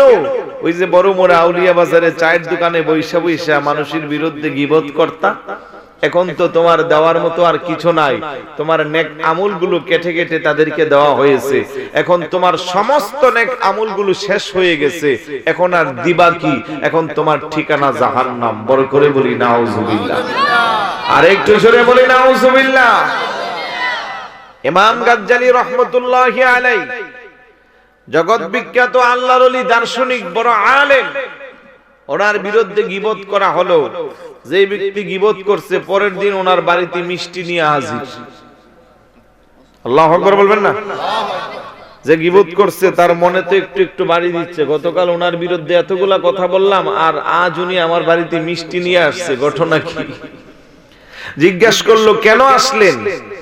শুনলাম তুমি আমার বিরুদ্ধে এমন এমন কথা বলছো, তো তুমি আমার যে কল্যাণ করছো, উপকার করছো, তোমার আর মিষ্টি আর উপটুকুন দিয়া কি করব? আমার সব সম্পদ তোমারে দিলেও তোমার ঋণ আমি শোধ করতে পারবো না। আল্লাহু আকবার বলেন। ওই লোকটা বিস্মিত হয়ে গেল, কি রে ব্যাপার কি? উনি বলে কি? আপনি কি বোঝাতে চাচ্ছেন? দেখো, আমি যে নামাজ পড়ি, রোজা রাখি, ইবাদত বন্দেগী করি, আমার আমলগুলো আল্লাহর দরবারে কবুল হয় কি হয় না তার গ্যারান্টি আমি দিতে পারি না, কিন্তু তুমি যে আমার বিরুদ্ধে গীবত করছো, তোমার আমল থেকে যে আল্লাহ আমারে আমল দিব তাতে কোনো সন্দেহ নাই। তুমি আমারে যেই বড় উপকার করছো, এইজন্য আমি তোমার জন্য অল্প হাদিয়া নিয়ে আসছি। আল্লাহু আকবার। কোন অবস্থায় আছি আমরা? শুধু নামাজ পড়লে হবে না বাবা, নামাজ কবুল হওয়ার জন্য অনেকগুলো কাজ আছে, অনেকগুলো বিষয়কে লক্ষ্য করতে হবে। আপনি কেন নিজের খেয়ে নিজের পরে আরেকজনের বিরুদ্ধে গীবত করবেন? আর গীবত কাকে বলে? এমন সত্য কথা যেটা সম্মুখে বললে ব্যক্তি কষ্ট পাবে, এটা তার অগোচরে বলা, তাকেই বলা হয় গীবত। সাহাবারাকে যদি তার মধ্যে সেই গুণটা থাকে, রাসূলকে তাও বলা যাবে না। তুমি প্রয়োজনে তাকে একাকিত্ব করে তার সংশোধনের জন্য আলাদা তাকে বুঝাইয়া দিবা, জনসম্মুখে তার বিরুদ্ধে এভাবে বলবা না। কিন্তু আজকে সমাজটা মিথ্যা আর গীবতের ফ্যাক্টরি। আওয়াজ দিয়ে বলুন ঠিক কি না? মিথ্যা বলা কি বন্ধ করা যাবে? মিথ্যা যদি ছাড়তে না পারেন, কাল কিয়ামতের ময়দানে কবরের মধ্যে ওই আযাবের প্রথম যে সিনারিটা দেখানো হচ্ছে, তা একমাত্র মিথ্যাবাদী ব্যক্তি যারা, এই জিহ্বাকে যারা, জবানের যারা হেফাজত করতে পারে না, তাদের শাস্তির দৃষ্টান্ত। বড় করে বলি নাউজুবিল্লাহ। সবচেয়ে বেশি মিথ্যার সরাসরি এখন এই জিনিসটা, নাম যেন কি এটা? এই আপনি কই আছেন? আমি আছি এখন আউলিয়া বাজারে, অথচ এখনো ঘরের ভিতরে আছে। একটু পরে কল দে, আপনি কই আছেন? কই চম্পকনগর দিয়ে তা খাওয়ার আসতে 20 মিনিট লাগবে। ততক্ষণে আউলিয়া বাজারে গিয়া গাড়ি খুঁজতে আছে চম্পকনগর যাওয়ার জন্য। কথা কন না ঠিক কিনা? এই যে আপনি কথাই কথাই, আর মনে রাখবেন, একটা মিথ্যাকে গোপন করার জন্য, ডাকার জন্য অন্তত কম করে 10টা মিথ্যা লাগে। আর এই মিথ্যার প্রবাদটি আমাদের সমাজে পারিবারিকভাবে বাচ্চাকে শেখানো হয়। একটা সময় এসে বাচ্চা এসেও বাবা মার সাথে মিথ্যার আশ্রয় নেয়, ঠিক না? স্কুলে পড়ে, মাদ্রাসায় পড়ে, মক্তবে পড়ে, কোন একটা একদিন যেতে না পারলে পরের দিন বাচ্চা বাহানা ধরে যে গেলে আমাকে টিচার মারবে। আব্বা আম্মার উচিত ছিল তাকে বুঝাই আর টিচারের কাছে সুপর্দ করা যে গতকাল আসতে পারে নাই, ক্ষমা করে দিয়েন। তা না করে আব্বা আম্মা বলে যে তুমি হুজুরকে গিয়া বলিও যে কালকে আমার জ্বর উঠছিল। কথা কোন ঠিক কিনা? বলিও যে কালকে আব্বার সাথে মামার বাড়ি গেছিলাম মায়ের সাথে। তো ছোট বাচ্চা প্রথমে খেয়াল করে নাই, বলে আসে। আরেকদিন যখন স্কুল পালাইয়া 3 রাস্তার কোনায় মার্বেল খেলে বাড়িতে আসলে জিজ্ঞাসা করে আজকে স্কুলে কি পড়াইছে, সে বর্ণনা দে। স্কুলে গেছো নি? সবগুলা ঘন্টা করছে। কারণ এই মিথ্যাটা শিখাইছে কে? মা আর বাবা, আপনারা শিখাইছেন। সে আবার আপনাদেরকে রিপ্লাই দিচ্ছে। সৌদাগর সাহেব ব্যবসা করে, মানুষ অনেক টাকা টুকা পায়, টাকা দিতে পারে না, ব্যবসার অবস্থা খারাপ, পালাইয়া পালাইয়া এলাকা থেকে দূরে থাকে। মাঝে মধ্যে রাতের বেলা বাড়িতে আসে, ভোর হওয়ার আগে আবার চলে যায়। আরেকজন খুব নাসুর বান্দা, টাকাও একটু বেশি পাইব, খবর লাগাই দিছে কোন দিন সে বাড়িতে আসে আমারে শুধু খবর দিবি। তারে এবার দললে আর বলেন না, দললে ছাড়বো না। রিস্কাওয়ালারে কই তুই তো রাতের বেলা টিপ মারস? জি। অমুক আইনি মাঝে মধ্যে আমি তো নিয়ে বাড়ি দিয়ে আসছি, আবার আজান দেওয়ার আগে নিয়ে খবর পৌঁছে দিই। কোথায়? আচ্ছা ঠিক আছে, তোর বকশিস আছে, আরেকদিন আসলে আমারে কইস। আরেকদিন আউলিয়া বাজার থেকে বাড়িতে ঢুকাইয়া ফোন দিছে, এই বলে কি ওই লোকটা আজকে বাড়িতে আছে। হেইতে কো আজকে সারাসারি নেই, ফজরের আজানের আগে এসে ডাকতে আছে, সওদাগর বাড়িতে আছেন, বাড়িতে আছেন, বাড়িতে আছেন, কোনো আওয়াজ নাই। বেচারা কো আজকে তো বিপদে পড়ছি, যাওয়ার রাস্তা নাই। নাসুর বান্দা সকাল থেকে ডাকা শুরু করছে, দুপুর হয়ে গেছে আর যায় না। লাস্টে বাধ্য হইয়া সন্তানরে পাঠাইছে, কো গিয়া বলো যে আব্বু বাড়িতে নাই। কি বলো? আব্বু বাড়িতে নাই। এবার বাচ্চা এটা গিয়া আঙ্কেল আব্বু বলছে আব্বু বাড়িতে নাই। কথা মনে হয় বুঝেন না। আব্বু বলছে আব্বু বাড়িতে নাই। ওই লোক কো আচ্ছা ঠিক আছে, বুঝতে পারছি তুমি যা বুঝাইতে চাইছো। তো এই মিথ্যার আশ্রয় নিয়ে কখনো বাঁচা যায়? বরং সত্যের আশ্রয় নিয়ে অনেক বিপদ থেকে আপনাকে উদ্ধার হওয়া যায়। as-sidqu yunji wal kizbu yuhlik, সত্য মানুষকে মুক্তি দেয়, মিথ্যা মানুষকে ধ্বংস করে। কথা বলেন ঠিক কি না? আর মিথ্যাকে বলা হয়েছে আল কিজবু উম্মুল মাআসি, সকল পাপের মূল। এখন সিদ্ধান্তটা আপনাদের, মিথ্যা কি ছাড়বেন না ধরবেন? আওয়াজ দেয়া বলুন, ছাড়বেন না ধরবেন? একটু হাত উঠাই ওয়াদা করেন, আল্লাহ যেন কবুল করে। হাতটি সোজা করে, নাইলে সকালেই বলবেন আবার। ভালো করে সোজা করেন। হুজুর মাঝে মধ্যে কি দুই একটা বলবো না, এরকম বলবেন নাকি? আবার হাত না মার, কিছু কিছু ক্ষেত্রে জায়েজ আছে, একটু সুযোগ আছে। দুই ভাই ঝগড়া লাগছে, আপন ভাই, একজনের লগে একজন কথা কনা আজকে 2 মাস। যদি দেখে ওই দিক দিয়ে আসতেছে, হ্যাঁ ওই দিক দিয়ে যাওয়ার হইলো, এই দিক দিয়ে উল্টা পথে যায় না? আসেনি এরকম? অথচ মনে মনে কিন্তু এক ভাইয়ের লেগে আরেক ভাইয়ের জ্বলে, কারণে অকারণে রাগে অভিমানে এখন আর কি করে না, কথা বলে না।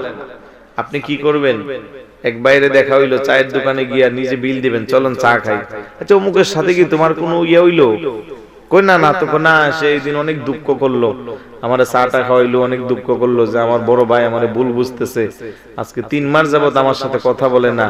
জানেন রাত্রে বেলা আমার ঘুম আসে না, কারণ ভাই আমারে অনেক আদর কইরা লালছে পালছে, কি একটু ভুল বুঝাবুঝি হইছে, আমার ভাই আমার সাথে কথা বলে না। আমার মন চাই কেন জানে আল্লাহ আমারে দুনিয়াতে রাখছে, একটু যদি গোছায় কোন ভাইয়ের মনটা অর্ধেক হালকা হয়ে গেছে না? এই আওয়াজ দিয়ে কোন হালকা হইছে না? অথচ উনি কিন্তু কিছুই বলেন না। আরেকদিন আবার ওনারে পাইছেন, চলো একটু চা খাই, চায়ের দোকানে গেছে, একটু ভালো করে আগের মতো একটু মশলা দিয়েছেন। এখন দেখবেন পরের দিন ওই আগে দেখলে যে ওই দিক দিয়ে যাইতো, এখন আর এরকম না। এখন একজনের প্রতি আরেকজনের কি হইছে? মোহাব্বত বাড়ছে না কমছে? এখন কো যাক আরেক দিক দিয়ে যাবো না। এবার কিন্তু অন্যদিন সালামও দেয় না, তাকাও না কিছু না। আজকে নিচের দিকে তাকাইছেন, এমনি একটা সালাম দিয়ে গেছে গা। তার মানে আস্তে আস্তে 50% কি হইছে? মোহাব্বত হয়ে গেছে, রাগটা কমে গেছে। আরেকদিন দেখা হইছে, সালাম দিছে, তাও নিচের দিকে তাকায়, কিরে তোর কি অবস্থা? ব্যবসা বাণিজ্য তোর পোলা বিদেশ বাতিজার একটু একটু ভাব হইতে আছে, এখনো কিন্তু একজনের দিকে একজন তাকাই না, নিচের দিকে তাকায় না, ডান দিকে বাম দিকে তাকায় কথা বলি। তৃতীয় দিন কিন্তু দুই ভাই আল্লাহর রহমতে একসাথে হয়ে গেছে। এরকম মিথ্যা কথা বলা জায়েজ? বড় করে বলি সুবহানাল্লাহ। আর একটু জোরে বলি সুবহানাল্লাহ। দুই ভাইয়ের দ্বন্দ্ব মিটানোর জন্য, দুই গোষ্ঠী দুই গ্রামের দ্বন্দ্ব নিরসন করে একসাথে থাকার জন্য এই ধরনের মিথ্যা কথা বলা, যুদ্ধের ময়দানে শত্রুর মোকাবেলায় মিথ্যা কথা বলা জায়েজ। এইভাবে অপশন আছে। আরেকটা আছে, এটা বললে আবার কালকে থেকে শুরু করবেন, আমি বলবো না এটা, আমি এটা বলি না এই জন্য। অনেকে আরেক জায়গায় লুকমা দে, হুজুর বলেন না কেন? আমি কি এমনি জান চলে না, মারামারি কাটাকাটি অশান্তি, আর এটা বললে দিলে আউলিয়া বাজার থেকে কাপড় আনবো 500 টাকা দেয় না, 3500 টাকা দিয়ে আনছি। কথা কোন ঠিক কিনা? তা আল্লাহ যেন বুঝার তৌফিক দান করে। আরেকটু জোরে বলি। তাহলে 1 নাম্বার সবক, মিথ্যা কথা বলা যাবে না। 2 নম্বরে আমার নবী কো ওই আগন্তুক দুই ব্যক্তি কো, ইয়া রাসূলুল্লাহ ইয়া হাবিবাল্লাহ, ওই যে একজন ব্যক্তি দাঁড়ানো আর একজন শোয়ানো ব্যক্তির মাথার মধ্যে শাবল দিয়া বড় বড় করে আঘাত দেই। জি, কই তার কারণ কি জানেননি? কো না। আমার নবী জানে না, জানে কি জানে না, তারপরেও উম্মতকে শিক্ষা দেওয়ার জন্য, সবকটা দেওয়ার জন্য বোঝাচ্ছে। আগন্তুক দুইজন কো, ইয়া রাসূলুল্লাহ ইয়া হাবিবাল্লাহ, এই সমস্ত আযাবের দৃশ্য যা দেখলেন তা হইবে আপনার উম্মতের ওই সমস্ত ব্যক্তিরা যারা ইলম শিক্ষা অর্জন করে, বিদ্যা শিক্ষা অর্জন করে তা কাজে লাগায় না। নামাজ পড়তে জানেন, নামাজ পড়েন না। কোরআন তেলাওয়াত করতে জানেন, কোরআন তেলাওয়াত করেন না। আপনি আলেম, হক কথাগুলো মানুষের সামনে বলেন না। আমি বক্তা, হক কথা আপনার জন্য বলি, আমি নিজে কাজে লাগাই না। কাল হাসরের ময়দানে বহু বক্তাকে তক্তা বানানো হবে, জিহ্বায় পেরেক ঢুকায়া শাস্তির মধ্যে ঝোলানো হইবে।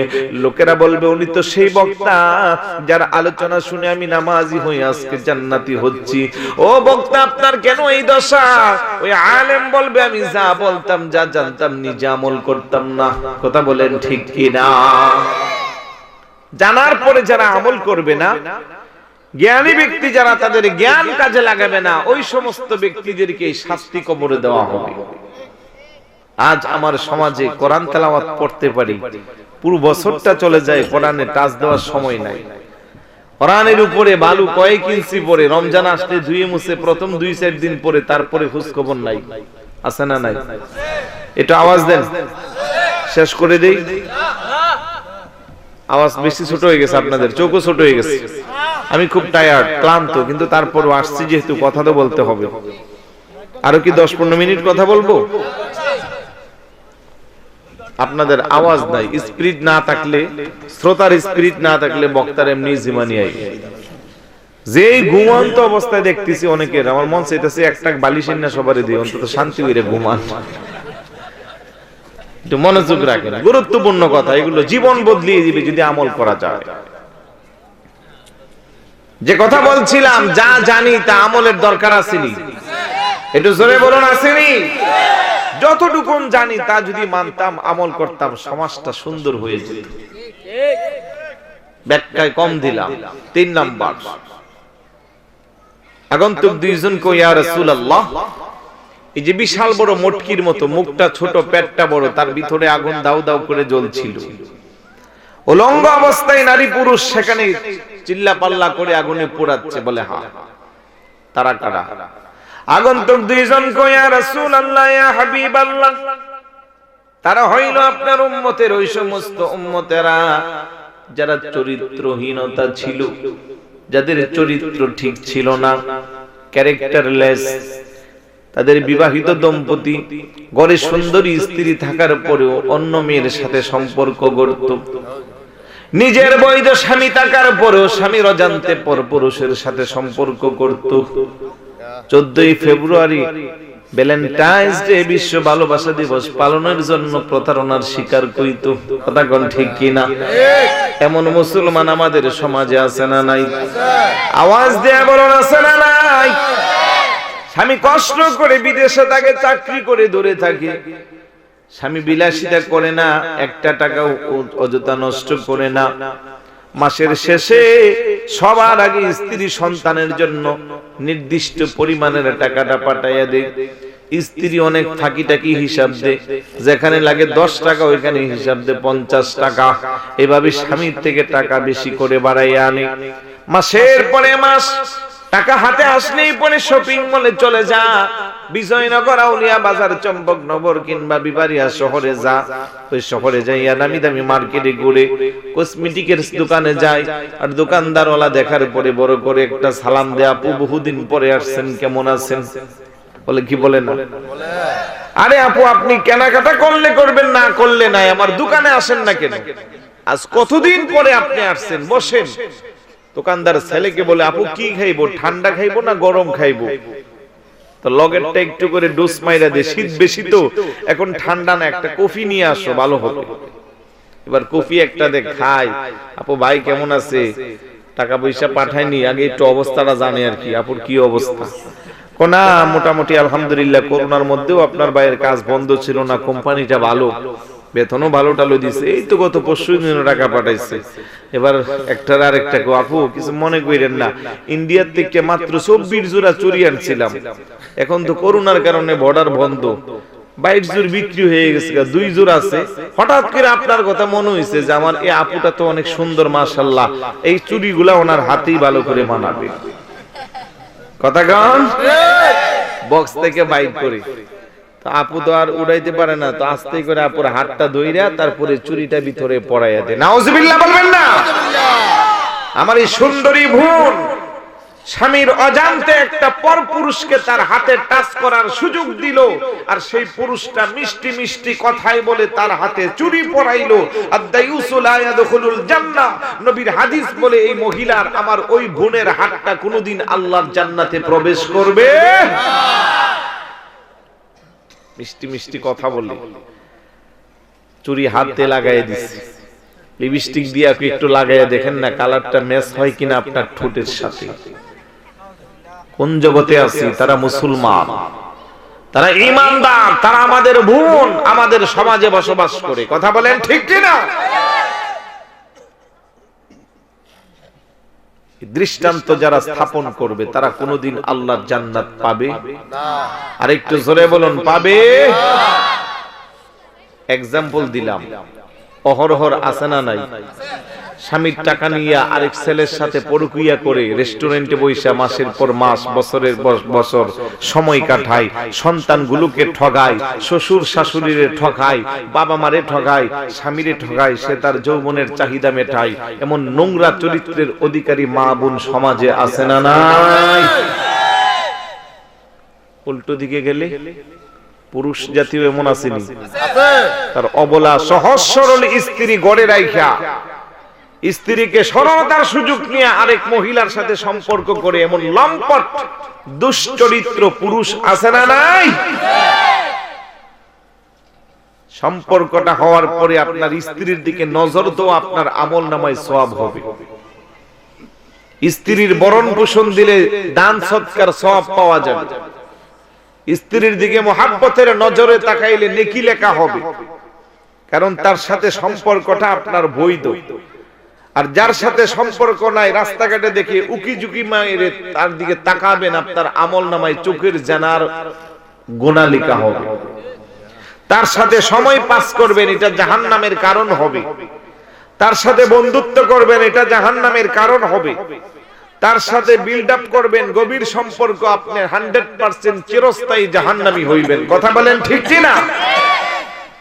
এমন দুশ্চরিত্র পুরুষ আর নারী, তাদের দৃষ্টান্ত ইয়া রাসূলুল্লাহ, যারা তাদের চরিত্রকে ঠিক রাখতে পারে না, যারা অবৈধ সম্পর্ক, অবৈধভাবে মেলামেশা করেছে, আপনার উম্মতের ওই নারীগুলো, ওই পুরুষগুলো যারা উলঙ্গ বেহায়াপনা অবস্থায় এই জায়গায় পড়ে পড়ে এই শাস্তি পাচ্ছে। বড় করে বলি নাউজুবিল্লাহ।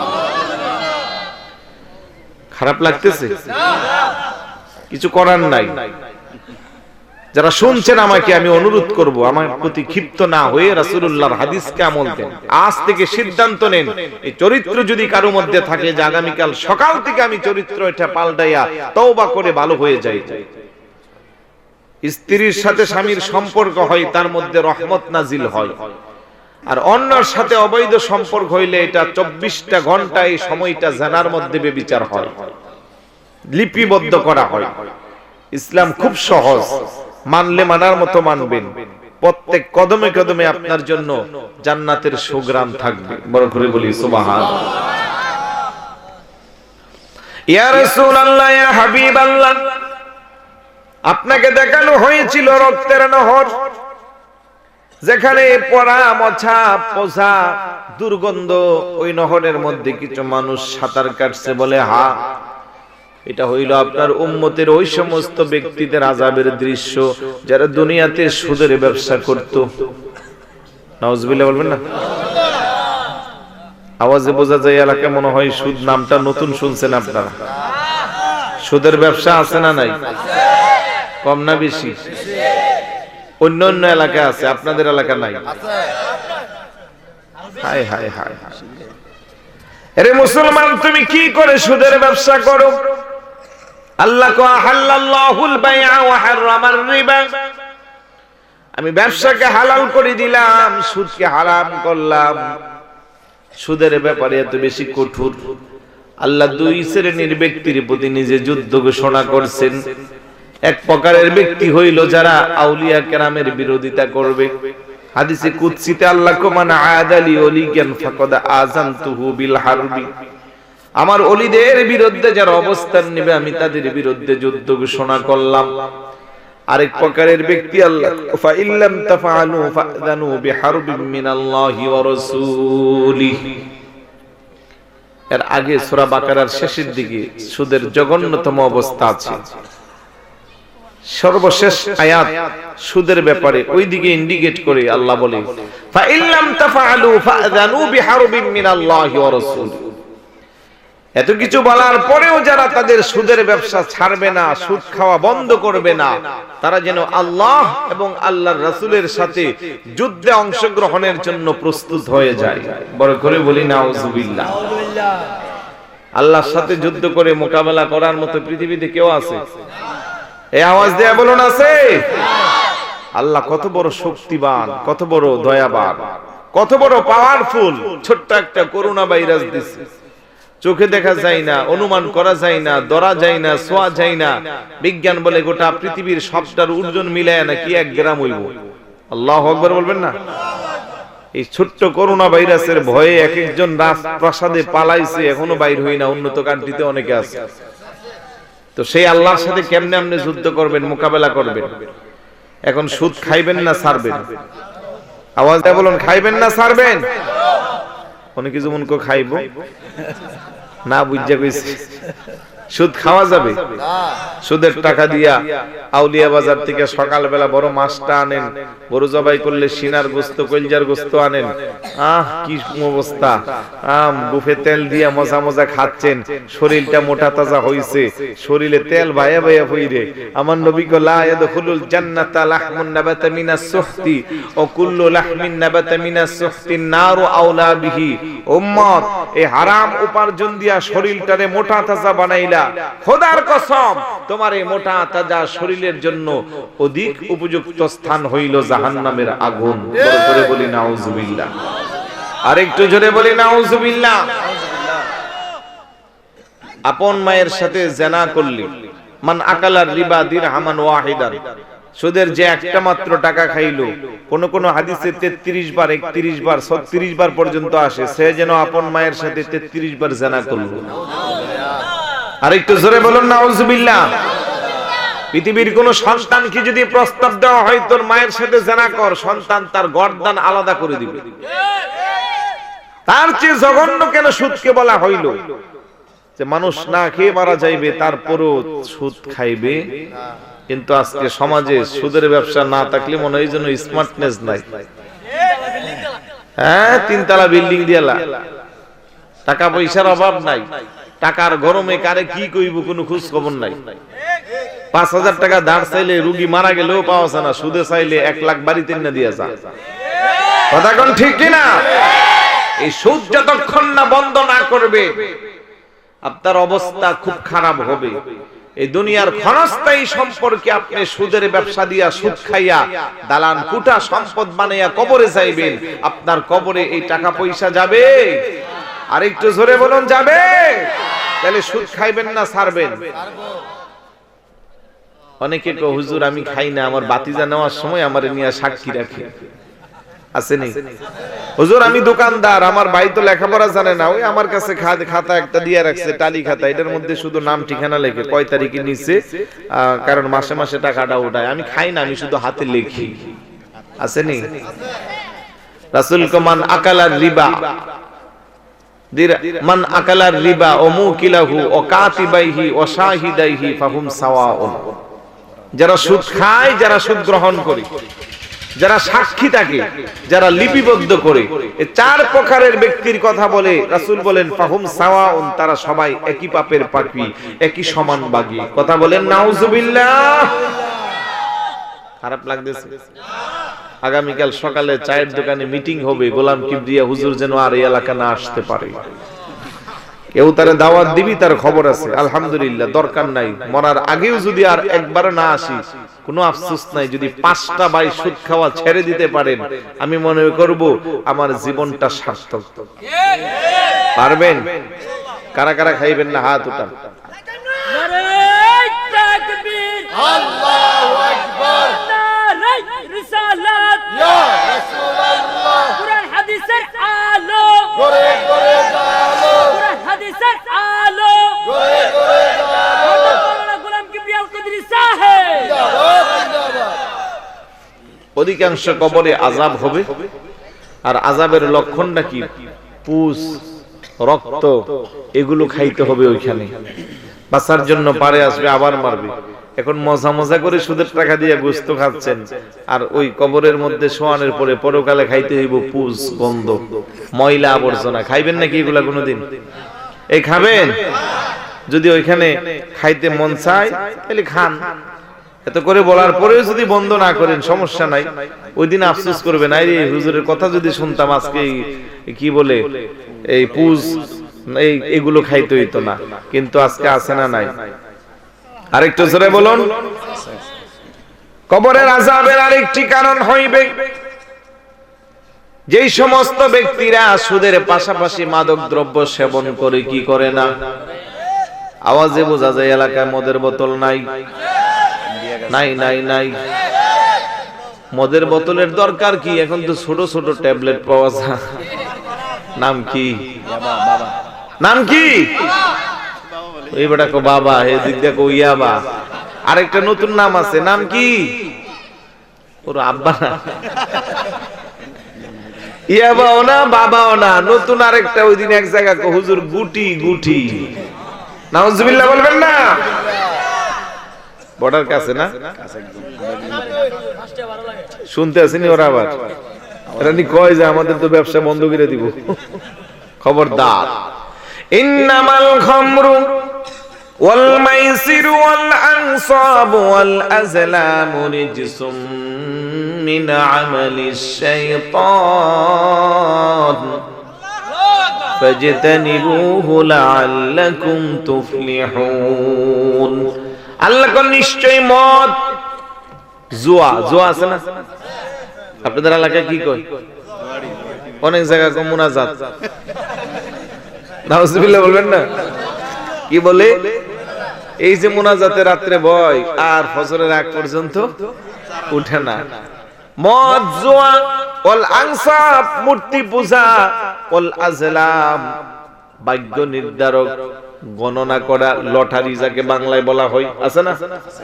দেখবেন আউলিয়া বাজারের মোড়ে ছালা একটা বিছাইয়া, তারপরে সে এই টিয়া পাখি একটা নিছে, আপনি যাচ্ছেন, ডাক দিছে, ভাই আসেন ভাগ্যটা গইন্না যান। আপনিও হাতরা দিছেন, আপনার হাত দিকে টিয়া পাখি কে কি কইরা কি কইছে না কইছে, এবার হ্যাঁ আপনারে বুঝাই দিতে আছে।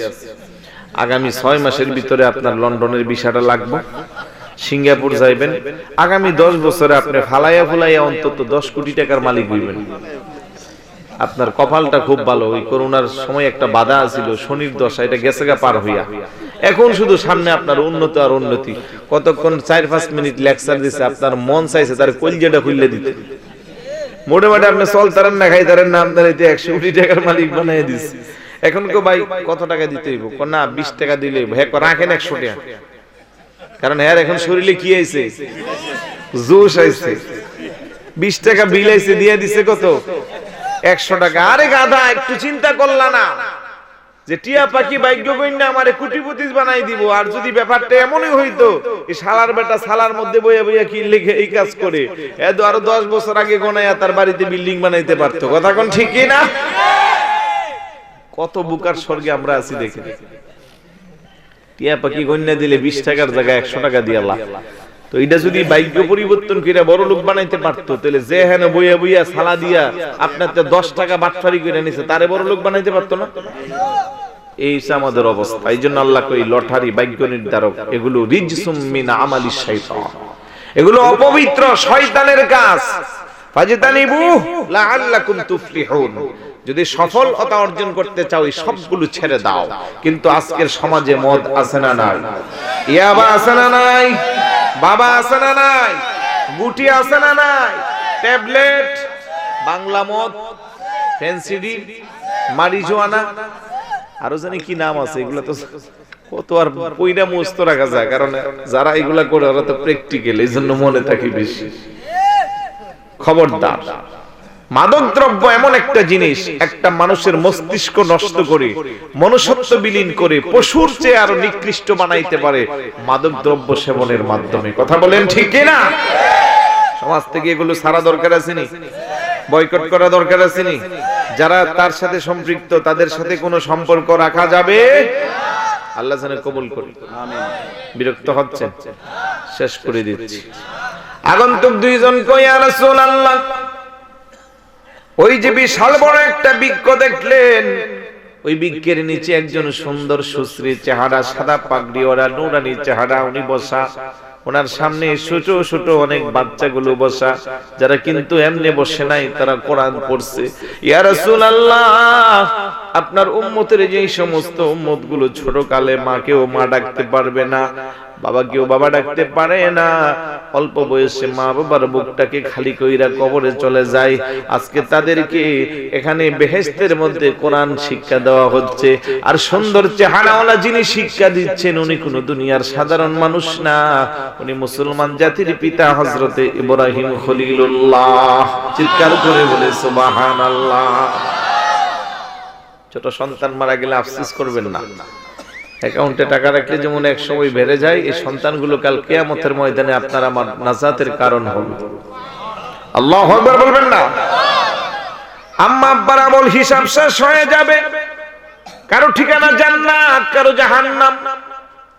সন্তানগুলো বলবে, আল্লাহ ছোটকালে আব্বা আম্মার বুককে খালি করে নিয়ে আসলা, জীবনে কোনোদিন তৃপ্তি নিয়ে আম্মা ডাকটা দিতে পারলাম না, আব্বা ডাকটা দিতে পারলাম না, আজকে হাসরের ময়দানে বুঝি আমার আব্বা আম্মার একটু দেখার সুযোগ দিবা না? আল্লাহ বলবে, রে কেমনে দিব? তোর বাবা মা নাফরমান বেঈমান, আমার কাজগুলো করছে না, তোর আব্বা আম্মা দুইজন তো দুইটা জাহান্নামের মধ্যে আছে। ওই বাচ্চাটা বলবে, আল্লাহ তুমি যদি আমারে না মাইরা দুনিয়াতে বাঁচায়া রাখতা, আমি আব্বা আম্মার নেক সন্তান হইতাম, আমি হাফেজে কোরআন বড় আলেম হইতাম। আমার নেক আমলের কারণে তোমার নবী তো দুনিয়াতে গোরসাদ করেছে, ইজা মাতাল ইনসান ইনকাতা আনহু আমালুহু ইল্লা মিন সালাসাতিন সাদাকাতিন জারিয়াতিন আও ইলমিন ইয়ানতাফাউ বিহি আও ওয়ালাদুন সালিহুন ইয়াদউ লাহু। চিৎকার করে বলুন সুবহানাল্লাহ। ওগো আমার আল্লাহ, আপনার নবী দুনিয়াতে হাদিস বলছে, মানুষ যখন মরে যায় তার সমস্ত আমলের দরজা বন্ধ হয়ে যায়। তিনটা পদ্ধতির মাধ্যমে তার কবরে আমল পৌঁছে। এক নম্বরে হলো সদকায়ে জারিয়া, দুই নম্বরে হলো ওই ইলম যে ইলমের দ্বারা মানুষ উপকৃত হয়। সুবহানাল্লাহ। আপনি একটা কিতাব লিখলেন যেটা পড়ে মানুষের ঈমান তাজা হয়, আপনি একটা বক্তব্য দিলেন যে বক্তব্যটা শুনে মানুষের আমল ঈমান ভালো হয়, এটা আপনার নাজাতের কারণ হবে। সুবহানাল্লাহ। তিন নম্বরে নেক সন্তান যে তার আব্বা আম্মার জন্য দোয়া করবে, ইয়া রাসূলুল্লাহ, ইয়া হাবিবাল্লাহ, আমি যদি নেক সন্তান হয়ে দুনিয়াতে বাঁচতাম, আব্বা আম্মার জন্য দোয়া করলে আজকে তো আমার আব্বা আম্মা জান্নাতের মধ্যে থাকতো। কথা কোন ঠিক কিনা? সন্তানগুলো বলবে, আল্লাহ দীর্ঘদিন তুমি জান্নাতের মধ্যে রাখলা, জান্নাত আর ভালো লাগে না, অন্তত একটু আব্বা আম্মারে দেখার সুযোগ করে দাও। আল্লাহ বলবে না, তোর আব্বা আম্মা জাহান্নামে তোরে কেমনে দেখামু? সন্তান বলবে, আল্লাহ তোমার সাথে ওয়াদা দিলাম জাহান্নামের কিনারার পাশে যাইয়া দূর থেকে একটু আব্বা আম্মারে মন ভরে দেখবো। আল্লাহু আকবার বলে। শেষ পর্যন্ত আমার আল্লাহ বলবে, ঠিক আছে যা, তোর আব্বা আম্মার একটু দেখে চলে আসবি। জাহান্নামের কিনারে যাইয়া সন্তান বলবে, আল্লাহ তোমার সাথে ওয়াদা দিলাম একটি বারের জন্য আব্বা আমারে আমার কাছে এনে দাও। আল্লাহ বলবে, তোর আব্বা আম্মার আমল দিয়ে আসতে পারে না। ওই ছোট বান্দা বলবে, আল্লাহ আমাকে একটু আব্বা আম্মার কাছে নিয়ে যাও, আমি প্রয়োজনে আব্বা আম্মারে জাহান্নামের মধ্যে একটা বার তাদের বুকের সাথে জড়াইয়া ধরবো। আল্লাহু আকবার বলেন। ওই ছোট বাচ্চা কান্নাকাটি করবে, আল্লাহ আব্বা আম্মা সারা যেই জান্নাতি দিলা সেই জান্নাত চাই না, আব্বা আম্মার সাথে জাহান্নামে দাও, জাহান্নামের আগুনও ভালো লাগবে, মাকে মা বলে ডাকতে পারবো, বাবাকে বাবা বলে ডাকতে পারবো, আব্বা আম্মা দুইজনের বুকের মধ্যে একটু শান্তি পাইবো। সুবহানাল্লাহ। এইভাবে যখন বাচ্চাগুলো কান্নাকাটি করবে, আমার আল্লাহ মধ্যে যখন রহমতের জোশ চলে আসবে, তখন ওই বাচ্চার উসিলা আমার আব্বা, আমার আল্লাহ আব্বা আম্মা দুইজনকে জান্নাতি করে দিবে। অনুরোধ করবো, আব্বা আম্মা যাদের বেঁচে আছে কষ্ট দেওয়া যাবে? আরেকটু জোরে বলুন, যাবে? আজকের সমাজে সারা বাংলাদেশে বহু বাবা মার অনেক অভিযোগ, সন্তানগুলো বাবা মাকে ঠিক মতো সেবা যত্ন করে না, তাদের জন্য বরাদ্দ ঠিকভাবে রাখে না, এমনি টাকা পয়সা অনেক নষ্ট করে বন্ধুর সাথে বান্ধবীর সাথে রেস্টুরেন্টে বসে কিন্তু আব্বা আম্মার বেলা হিসাব শুরু করে। এমনটা করবেন না। এই নিয়ামত যাদের বেঁচে আছে যতক্ষণ তাদের পারবেন সেবা যত্ন করবেন। রাসূল বলেন, হুমা নারুকা ওয়া জান্নাতুকা, পিতামাতাই তোমার জান্নাত, পিতামাতাই তোমার জাহান্নাম। কথা বলেন ঠিক কি না? আল্লাহ যেন বোঝার তৌফিক দান করেন। আরেকটু সামনে যে একজন মানুষ, মাথাটা উপরে পাটা নিচে, আগুনের স্ফুলিঙ্গ একদম আকাশ চুম্বি চুম্বি, ইয়া রাসূলুল্লাহ উনি হইলেন জাহান্নামের দারওয়ান, মালিক ফেরেশতা, উনি আগুন তা দিচ্ছে, এত উপরে আগুন। বলে, হ্যাঁ, কার জন্য? আপনার উম্মতের মধ্যে যারা বেআমলি হবে, যারা জাহান্নামী হবে, নেকির পাল্লা যাদের হালকা হবে তাদেরকে এই আগুনের মধ্যে জ্বালানো হবে। ওই আর একটু সামনে যে গাছের মধ্যে ডালের মধ্যে সুন্দর একটা গড়, হুজুর এই গড়টা হলো আপনার উম্মতের ওই যুবক যুবতীরা যারা তাদের চরিত্রকে ঠিক রেখেছিল। এই জান্নাত তাদেরকে এক পাশে যুবতী আর এক পাশে যুবকদেরকে রাখা হবে। সুবহানাল্লাহ। আরেকটু সামনে যে সুন্দর জান্নাত, যেটা দেখার পরে হুজুর বলছিল, আমার জীবনে এত সুন্দর জান্নাত, এত সুন্দর বালাখানা আমি কখনো দেখি নাই। ওই দুইজন আগন্তুক, হুজুর এটা আপনার জন্য বানানো হয়েছে। আমার রাসূল কো, তাইলে ঠিক আছে তোমরা যাও, আমি এখানে থেকে যাই, আর যাব না। ওই দুইজন কো, না এখন থাকা যাবে না, দেখানোর জন্য আনছি। সুবহানাল্লাহ বলবেন না? যাওয়ার সময় তারা দুইজনকে, হুজুর আমাদেরকে চিনছেন? রাসূল বলেন, তোমরা কারা? একজনকে আমি হইলাম হযরতে ইসরাফিল, আরেকজনকে আমি হইলাম হযরতে মিকাইল আলাইহিস সালাম। আর একটু জোরে বলুন সুবহানাল্লাহ। মুহাদ্দিসিনে কেরাম এই লম্বা চূড়া হাদিসটাকে কবরের আযাবের জন্য নির্ধারণ করেছে, কারণ মূল টু দা পয়েন্টের কথাগুলো আসছে। অধিকাংশ মানুষ জাহান্নামী হবে মিথ্যা কথা বলার কারণে, গীবত, পরনিন্দা, পরশ্রীকাতরতা, এই জবানের কারণে। কথা বলেন ঠিক কি না? অধিকাংশ মানুষ মিথ্যাবাদী হবে জেনে আমল না করার কারণে। অধিকাংশ মানুষ জাহান্নামী হইবে চরিত্রহীনতার কারণে। লম্পট, বদমাইশ যাদেরকে বলা হয়, পুরুষ বলেন মহিলা বলেন, এই চরিত্রের উভয় দলে আছে না নাই? আরেকটু জোরে বলুন, আছে না নাই? অধিকাংশ মানুষ কবরের আযাব সহ্য করবে কেন? সুদ খাওয়ার কারণে, ঘুষ খাওয়ার কারণে, মদ, জুয়া, এই নাপাকি জিনিসের সাথে সম্পর্ক হওয়ার কারণে। কথা বলেন ঠিক কি না? এই জিনিসগুলো কি ছাড়া যাবে? আব্বা আম্মার অবাধ্য হওয়ার কোনো দরকার? তাদের সেবা যত্নের প্রয়োজন আছে না নাই? যে কথাগুলো বললাম এগুলো মানলেই হবে, নামাজের দরকার নাই। সবার আগে নামাজ পড়তে হবে। পারবেন সবাই? আরেকটু জোরে বলুন, পারবেন? আল্লাহুম্মা আমিন। আসসালাতু ওয়াসসালামু আলাইকা সাইয়্যিদি ইয়া রাসূলুল্লাহ, আসসালাতু ওয়াসসালামু আলাইকা সাইয়্যিদি ইয়া হাবিবাল্লাহ ওয়া আলা আলিকা ওয়া আসহাবিকা ইয়া রাহমাতাল লিল আলামিন। ربنا آتنا في الدنيا حسنة وفي الآخرة حسنة وقنا عذاب النار وادخلنا الجنة مع الأبرار يا عزيز يا غفار يا رب العالمين رب اجعلني مقيم الصلاة ومن ذريتي ربنا وتقبل دعاء ربنا اغفر لي ولوالدي رب ارحمهما كما ربياني صغيرا رب العالمين মাধবের বাগ বড় মোড়া আল্লাহ মরহুম আমির আলী ও সকল কবরবাসীর স্মরণে আয়োজিত আজকের এই বিশাল সুন্নি মহাসম্মেলনে বসে এতক্ষণ পর্যন্ত উলামায়ে কিরাম যা আলোচনা করলো আমি গুনাহগার যা আলোচনা করলাম তোমার হাবিবের উপর দুরূদ ও সালাম মিলাদ ও কিয়াম পাঠ করলাম মধুর নামের কালেমার জিকির করলাম ভুল ত্রুটি ক্ষমা করে হাদিয়াটুকুন যা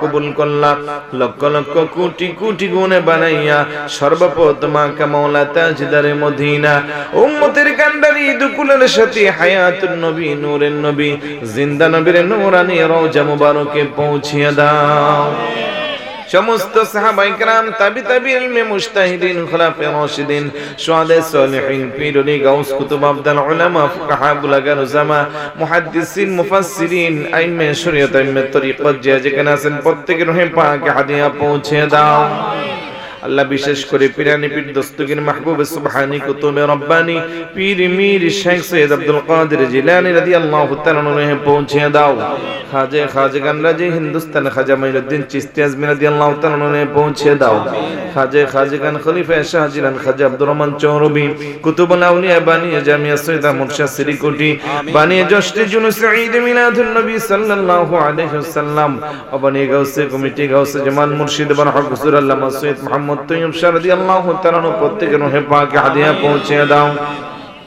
আমরা যারা হাত উঠাইলাম বরহক সিলসিলার প্রত্যেকের পীর মাশায়েখ যে যেখানে আছেন প্রত্যেকের রূহে পাকে হাদিয়া পৌঁছে দাও আল্লাহ যারা বেঁচে আছেন তাদের হায়াতের মধ্যে কোটি কোটি বরকত দাও আল্লাহ বিশেষ করে শাহজালাল ইয়ামুনি শাহপুরা ইয়ামুনি সহ 360 আউলিয়া চট্টগ্রামের 12 আউলিয়া আলা হযরত কিবলা কাবা ইমাম শেরে বাংলা রাহমাতুল্লাহি আলাইহি প্রত্যেকের রূহে পাকে হাদিয়া পৌঁছে দাও বিশেষ করে আজকে জিনার স্মরণে মরহুম আমির আলী সাহেব ওনার কবরটাকে তুমি জান্নাতের টুকরা বানিয়ে দাও আল্লাহ আমার ভাই মোহাম্মদ নাসির আল্লাহ উনি যেই নেক মাকাসিদ নিয়ে যে সৎ ইচ্ছা নিয়ে আজকের আয়োজন করলো ওনার মনের সমস্ত মাকাসিদ গুলো তুমি মঞ্জুর করে নাও অত্র এলাকার সামনে পিছনে ডানে বামে যত কবরবাসী আছে প্রত্যেক কবরবাসীর কবরটাকে তুমি জান্নাতের টুকরা বানিয়ে দাও আল্লাহ অনেকে অসুস্থ দোয়া চেয়েছে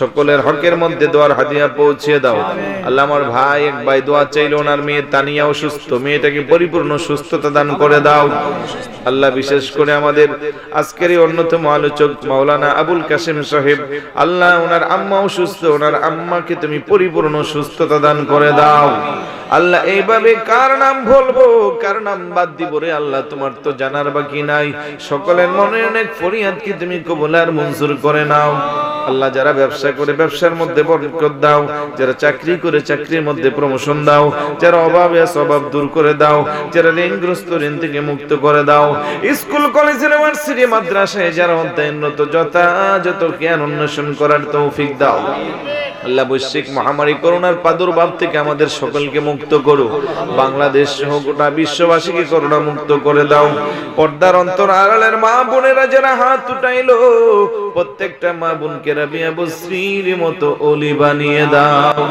খাতুনে জান্নাত মা ফাতেমা রাদিয়াল্লাহু তাআলা আনহার জিন্দেগি নসিব করো আল্লাহ আমরা যারা হাত উঠাইলাম সারাটা জীবন শুধু নাম শুনেছি মদিনা মদিনা ওই সোনার মদিনা না দেখাইয়া কারো জন্য তুমি মালাকুল মাউত পাঠাইও না ওই সোনার মদিনা না দেখাইয়া কারো জন্য তুমি কাফনের কাফন দিও না রে আল্লাহ মাই কবরে আন্ধেরি মে घबराऊंगा जब तन्हा इमदाद मेरी करने आ जाना रसूल अल्लाह रोशन मेरी तुरबत को लिल्लाह ज़रा करना, जब वक्त नज़र आए दीदार आता करना। ऐ सब्ज़ गुंबद वाले मंजूर दुआ करना, जब वक्त नज़र आए दीदार आता करना। चार तरफ से फौज गम ने आंखें गहरा है हमें, दे भना या रब शहीद करबला के वास्ते। कादरी कर कादरी रंग कादरियों में उठा, कदर अब्दुल कादिर कुदरत नमा के वास्ते। बुलबुले बागे मदीना कुर्रतु आईने रसूल, यानी बीबी फातिमा खैरुन निसा के वास्ते। শেষ পর্যায়ে তোমার দরবারে যখন মালাকুল মউত চলে আসবে, ওই কঠিন মুসিবতের সময় তোমার হাবিবে দো জাহার নূরানি চেহারা মুবারক আমাদের চোখের সামনে বসাইয়া মোদের পাপী জবানে মধুর কালমা জারি করে দিও, লা ইলাহা ইল্লাল্লাহু মুহাম্মাদুর রাসূলুল্লাহ সাল্লাল্লাহু আলাইহি ওয়াসাল্লাম। সুন্নিয়তের প্রচারের স্বার্থে ভিডিওটি লাইক, কমেন্ট ও বেশি বেশি শেয়ার করুন। আমাদের সাথে থাকুন।